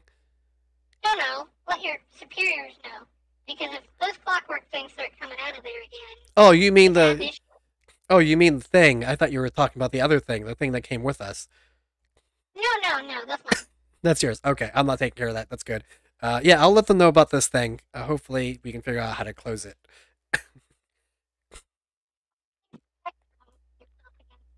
I'll probably end up being back to take a look at it again when I get more information on my investigation. Well, I'll be I've looking been forward hired to to it. investigate them. Awesome. I'll be looking forward to seeing you again. He gives you a little salute that looks a little off. I'll give him a salute back. Yours is probably better than his. I mean, I could roll And performance, but I that's will give just him. I will give him his drinks back too. okay. He takes the drinks. As soon as you give it to him, he starts drinking one. I don't blame him. He's like, "God damn, today." I will give Tengu his back too. He sees the guy drinking it, and then he starts drinking it too. I'm gonna motion for him to slow down. He drinks I about just- half of it before he sees you, and then he stops. I'm gonna take it back and put it in my bottle, in my bag again. Or he's gonna be hungover tonight. He's already wobbling. I could imagine. Alright, well, I guess I'm gonna take the Tengu back to the inn. You get back to the inn, and the inn owner's like, "What the hell is that thing?" Don't worry about it. She It's she with me. she has a hammer lifted. No. It's with me. That looks like a monster. What is that? What are you doing with that thing? Well, it's following me around, it's mimicking what I'm doing, so I'm teaching it. You're teaching it. What are you teaching it? how to be a decent person? Well, okay, you can keep it tonight, just for tonight. But if it causes any damage, you're gonna have to pay. Is actually very reasonable. Don't let anybody else see it. Who doesn't worry? So you go up to the room. It follows you into the room. I figured. It's gonna just follow everyone at this point. That's fine. I'm going to go to bed. It sees you lay on the bed and it just plants itself on the floor. Is there like a couch or something in here that I can sleep on? I mean, there's a bunch of chairs it could probably try and line up. There's no couch. I'm gonna do that. I will let it sleep on the bed as well. Not Okay. gonna be that mean to it. It sleeps at the foot of the bed because you don't take up the entire bed. That's fine by me. Curls up like a dog for some reason. Sure. You don't know if that's how they really sleep or if it's just because it's trying to conserve space.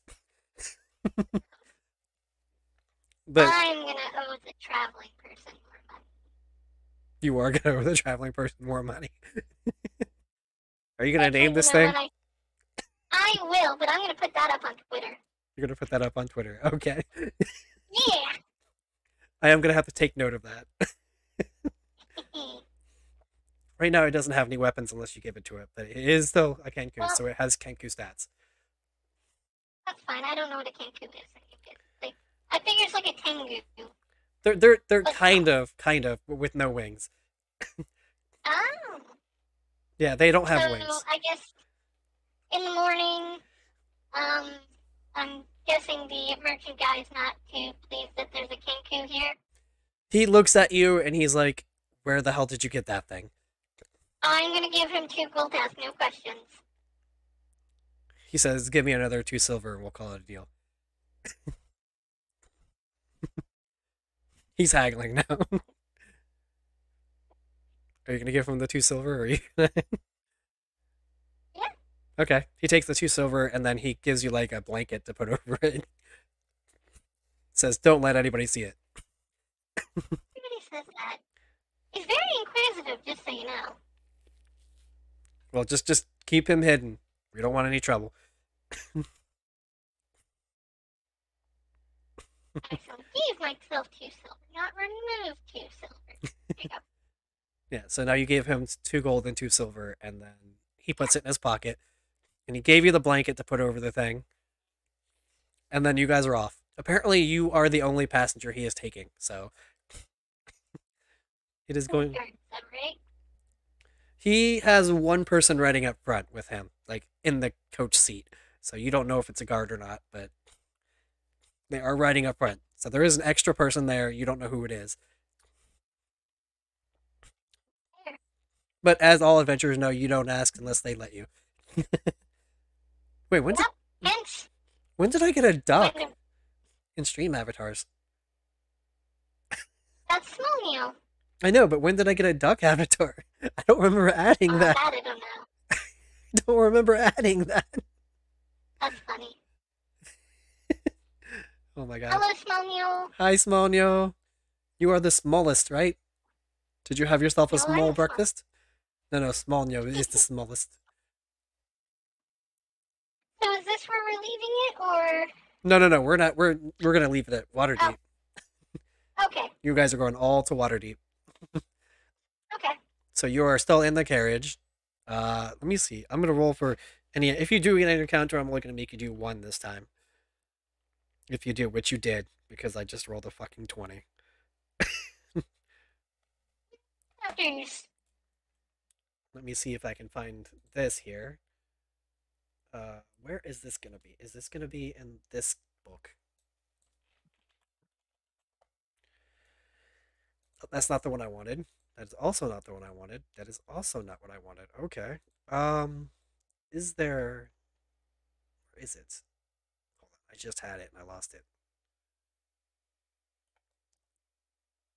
I wish the encounter builder actually worked.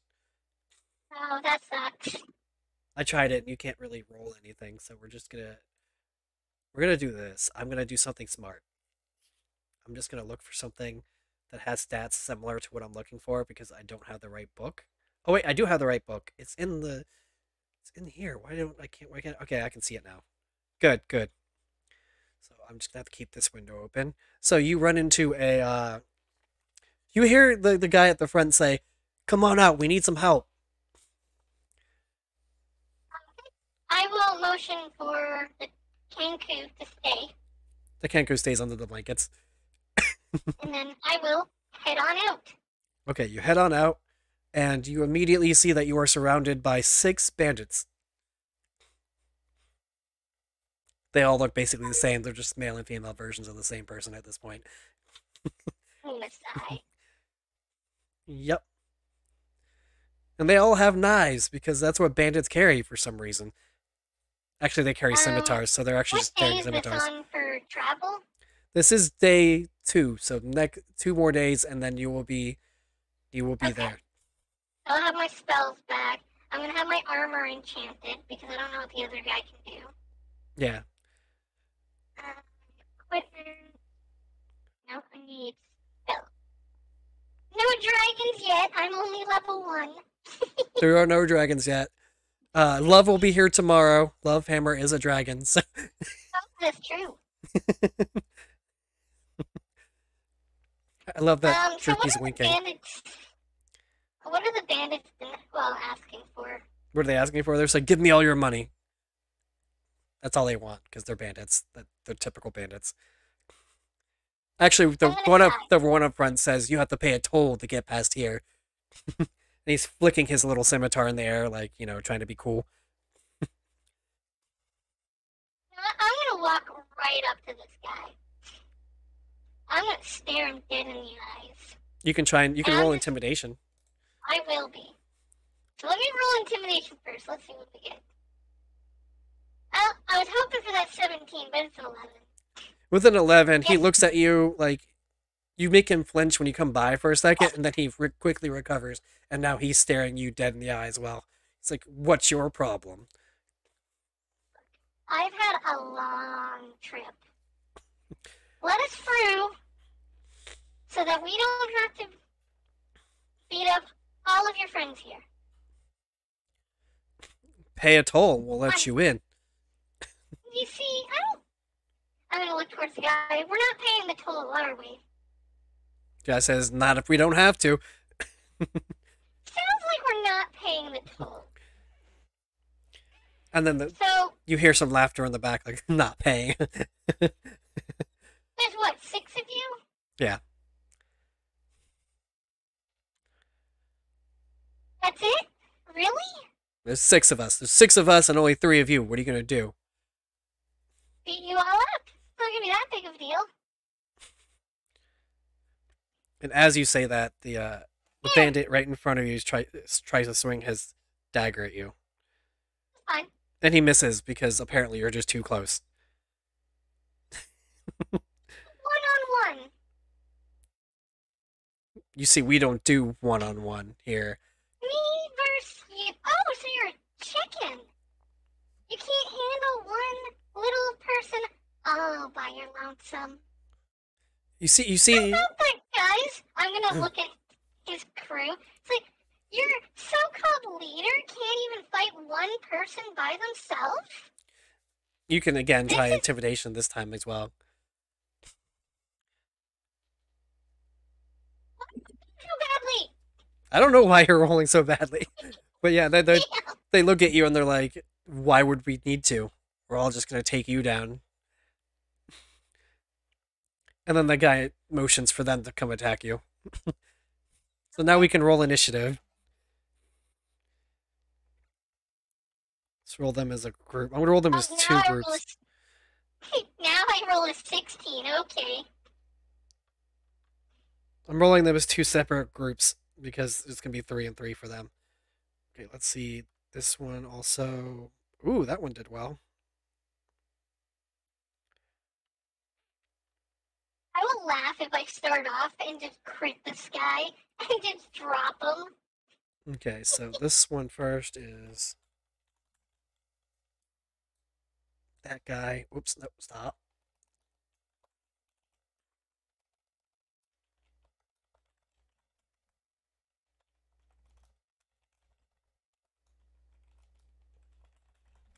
There we go. So first is the guy you don't know about. Because he rolled an 18. Oh, So he is going to attack the guy right in front of you. And he can go fight someone else. no, he wants to fight the guy in front of you because he thinks that's the leader. Well, to be fair, I think that's leader too, so. So he swings at him and he absolutely does hit. So he is going to do 1d6 plus 1. So he does 6 damage to this bandit. And this bandit looks really hurt. Like, really, really hurt from this. I mean, he is half dead. And then it is your turn now. Well, I guess in that case. Oh, also, I the might as Mr. guy well- hit him with a sword, just so you know. Okay. Without moving or with only taking a 5-foot step, is there any other bandit that I can hit? They're not in your range yet, but they will be after their turn. Well, then I guess this guy's getting dropped. Provided, I actually did it. Provided you don't whiff, yes. Yeah. We love whiffing in this game. We do, unless he has 12 AC, because I rolled 12. He has exactly 12 AC. Well, good. 8. Well, he is now on the ground. You broke his ribs, and then he collapses. You did see the Where to no. go? Yeah, so you have 5 more to go. And now it is the bandit's turn. 2 of them, because you just killed the leader. So, as they were all told to target you, they're going to target you. One completely whiffs. I have 19 AC right now, just so you know. And the other one completely whiffs. It didn't even matter, even if you had regular AC. They wouldn't even half hit you. And now it's the driver's turn. You see the driver, and he pulls out a light crossbow. Exciting. And he shoots and hits a tree. Well, that's fun. That's what he gets for shooting from the hip. So, maybe I should have aimed. Okay, now there's 3 more bandits that are after you. Let's see if any of them can hit you. He almost hit you, but then it flipped over to a 9. It was on... Okay, 1 hit you. One of them hit you. He hits you with his scimitar, which is 1d6 plus 1. That could hurt. It did 6 damage. Oh, You still reduced 3, though, so that could hurt. you took 3 damage. For once someone finally hurt you, you actually felt Well, I pain. mean, I don't actually like being, hit. Yeah, but so far they've only been scratching your armor. This guy actually made you feel some pain. That wasn't even the best bandit either. The one was best was dead. He actually had better stats than the other ones. Okay, one definitely hit crit on you, though. I got a crit too? He got a crit on you for 4 damage. So, the 1 damage, because he rolled a 1 plus 1 Wow. twice.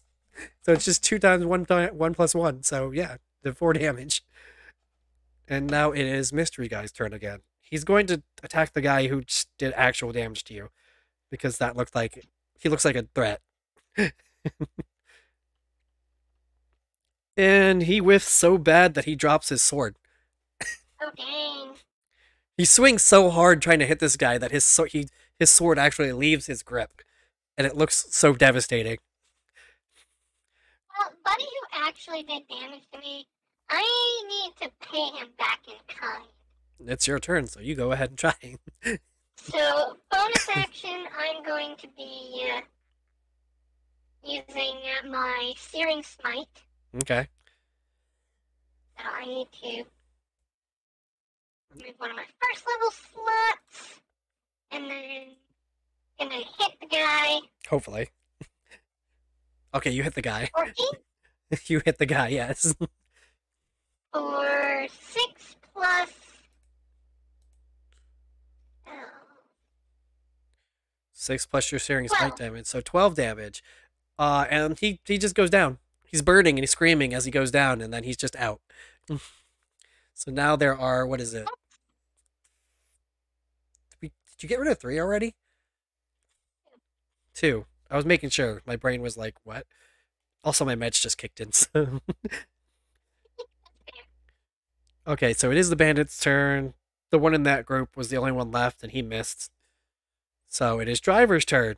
This time the driver's going to try and hit with his bow again. And he hits. Finally hits. Let's see what his damage is. His damage is, 1d8. 1d8 plus 2, so he did 9 damage to one of them. Doom's a liar. Doom's a Why liar, is don't Doom believe a when he liar? says. What did Doom say? I didn't... Oh, You never said anything. Doom hasn't said anything for a while. What are you talking about? That was from Nova? Oh, did Nova do something wrong again? Probably. Hubby, why don't you just tell me what Nova did? She won't have to know. I'll just say Doom did it.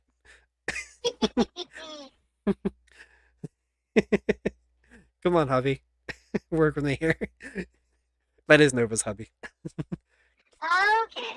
Yeah, that makes sense.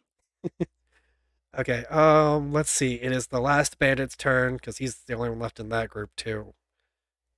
And he just whiffed. He stabbed himself with the sword somehow. He went to swing at you and, like, came down on his own knee and stabbed himself in the knee. I could imagine it more like bounced off my armor and the recoil and caused him to cut himself. No, I just think it's funnier. He stabbed himself in the knee. There. He swung so hard, the tip of his scimitar, of all things, hit him in the knee. Ouch. That's just how bad he whiffed. Nova's being bad again. Give me a second, I have to bonk Nova.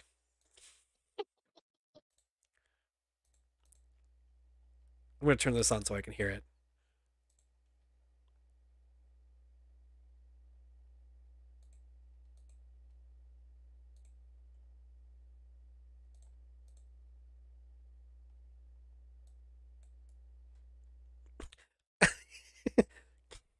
There, yep, hubby's here. Okay, so yeah, okay, we did that. It was, let me see, the guy's turn just happened, so it is now Mystery Guy's turn again. And he has to pick up his sword, so he doesn't do anything this turn. Okay. He uses his action to pick up the sword. and then try to play it off like it didn't happen. I guess the last guy in the group one is gonna get his bonking now. Bonk time. I was rolled the wrong thing. Oh, I missed that time. You missed? Oh, I missed. you missed. So it is his turn this time then. He gets to survive for one turn. Yeah. And he got a nat 20. Oh, Although he's only using a scimitar, so that's only d6. Oh, but that is 14 damage. yeah, I'm unconscious. You're unconscious? Well, good thing it's the driver's turn.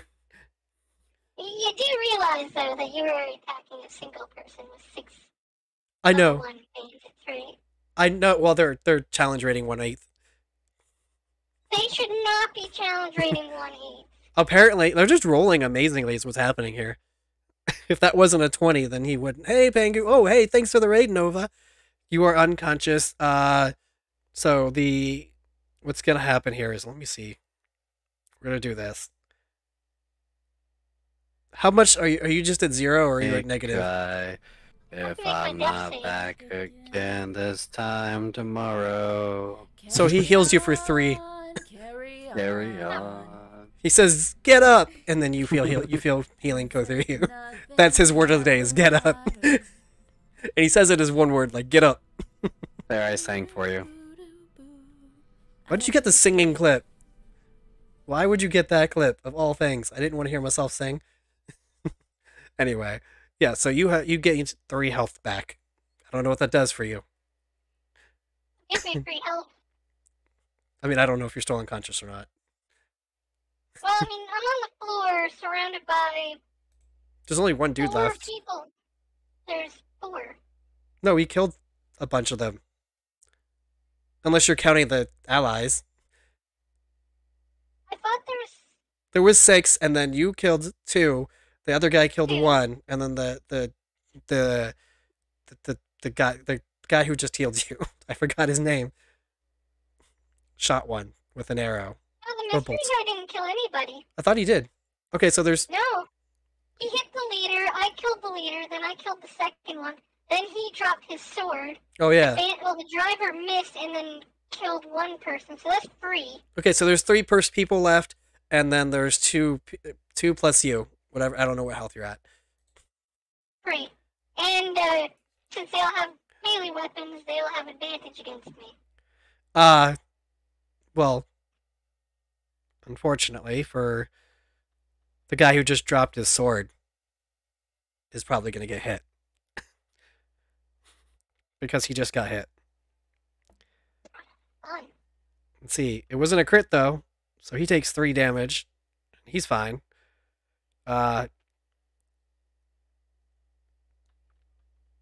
Also, don't worry, the other one just completely whiffed everything.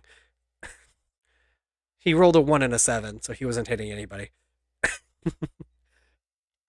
And then the last one is trying to get in range of the driver, because crossbows are scary. When they hit, crossbows are scary.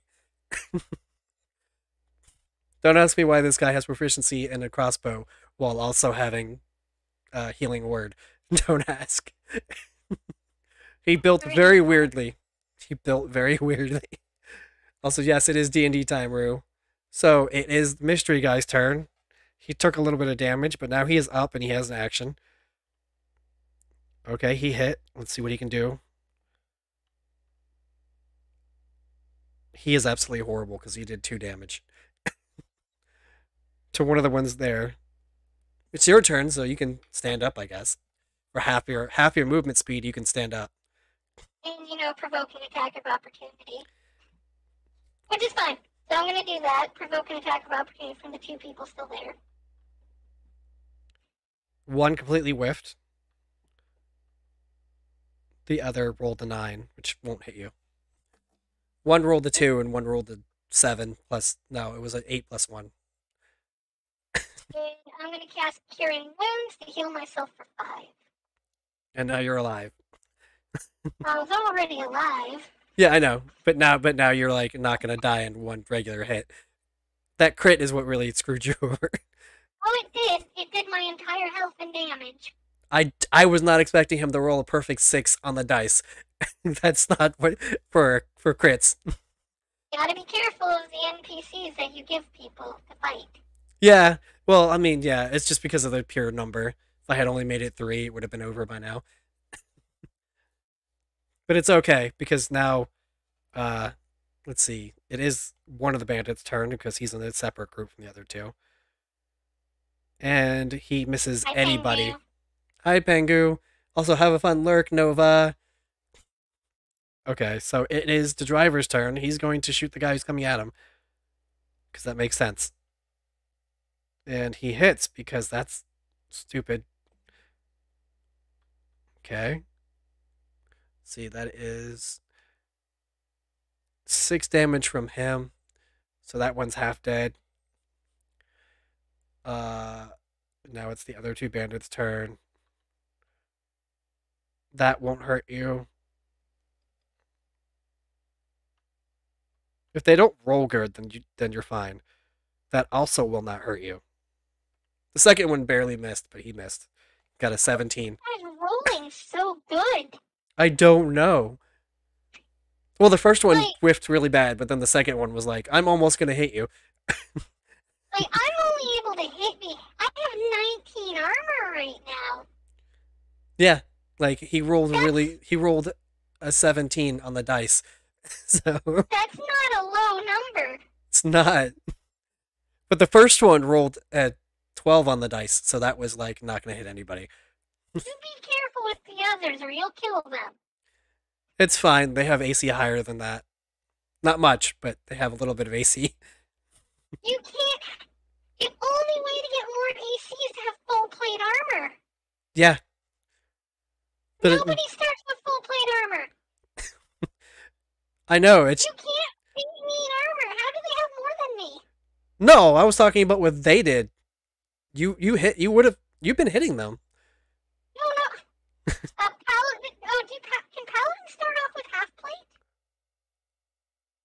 Maybe. Because the only armor heavier than. Oh, okay. Well, no, the 17 was aimed at you. No. I mean, you be careful with the others, like Oh, getting. Love Hammer and that. Oh no, yours because- was heavier because of who was with, because you had more people with you, and because you are you. Okay. I'm planning different Okay. scenarios for everybody. I know. I'm just letting you know that I can survive. I barely survived this, Yeah. and the others would not have. Oh no, I know how to take account player stats into stuff. They're not going to be fighting as many as you, but you are a tank, so it's a little harder to make things challenging for you. For them, I could put them 1v1 with a bandit, and then they'd struggle. But with you, it's like I could have done 3 on you, but not 6. I shouldn't have done 6, but It's fair. I want to make sure that the others don't have too much difficulty. That's all. oh, trust me, they're not. I'm not gonna. Like I said, I knew you were a tank. Okay. I did a little bit too much. I could have just stopped at the 4 I was doing earlier, but you wrecked those guys because of your awesome rolls earlier. So I was like, maybe the rolls will continue, and then the dice let you down. Talons give half plate, but most talons trade half plate in for tower shield due to shield burst plate bonus. That's fair. I'm using a normal shield right now, but I do plan on upgrading it later. Oh, look, the mystery dude hits them. So let's see if he can kill the one in front of him. He does not, but he's the guy in front of him is like severely crippled right now. And now it's your turn again. I'm gonna have to hit that guy.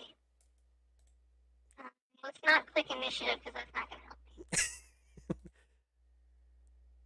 me. That hits. For 7. Were you hitting the wounded one? Yes. Well, he is on the ground. Crushed. Good. You also cracked his skull, so now he's bleeding from the Are head. these bandits planning on fighting us to the death? Or are they... I mean, you can use a bonus action if you want to try and intimidate them, if you want. It's more of a curiosity thing.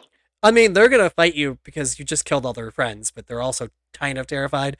So it's depending on what you do next is what's gonna happen next. Yeah. I'm gonna let them know. So if this continues, they're gonna want it dead just like their friends. You can go ahead and roll intimidation for me and see what happens. 11. Let me see what this thing does. Well, they look at you and they're like, you know what? You're damn right. And they turn around and start. They actually turn around, pick up like a bag from each of their dead fallen people, and then start running. The one that's still nearest, can I still hit him? You can still get an opportunity on one of them.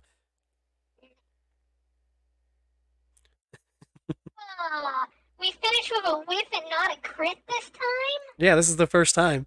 So you go swing at him, and he's like, because he's bending over to pick up the bag, you like go over his head, and then he just sprints.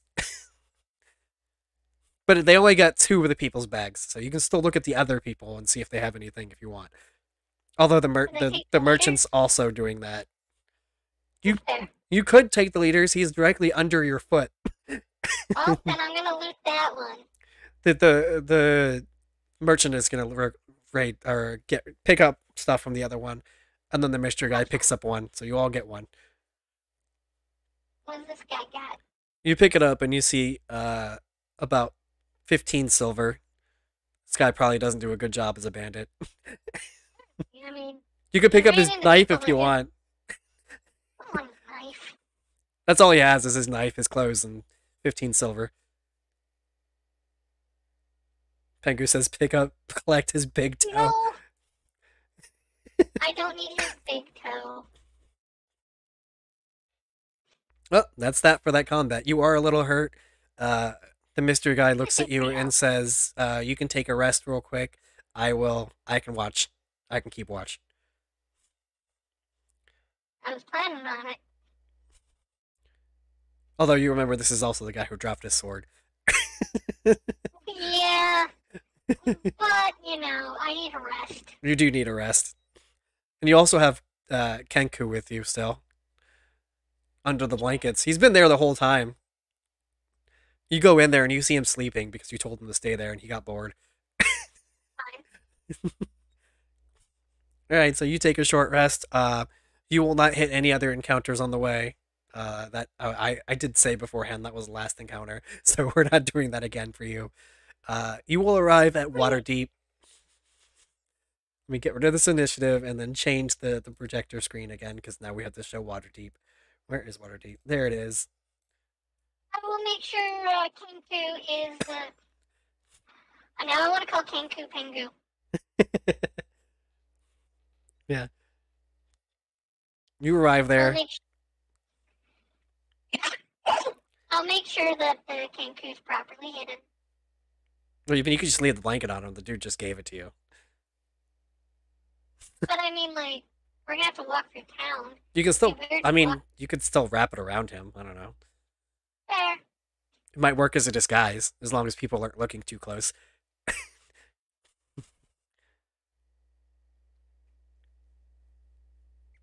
But yeah, you are in Waterdeep.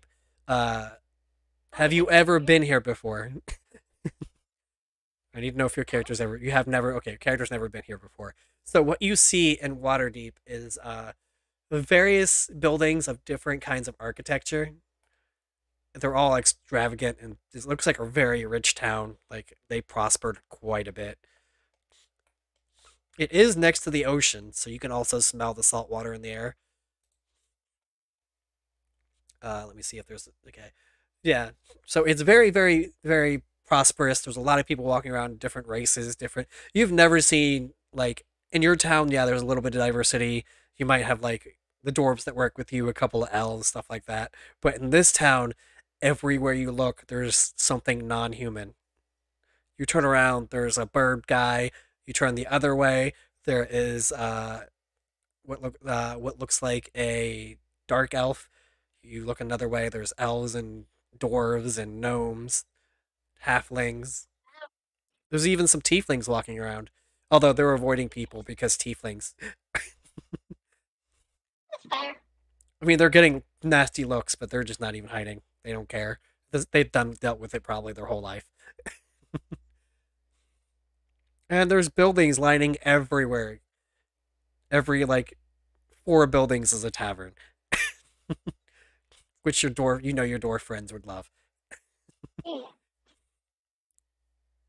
You also see a lot of traders because it is a port town. So That's reasonable.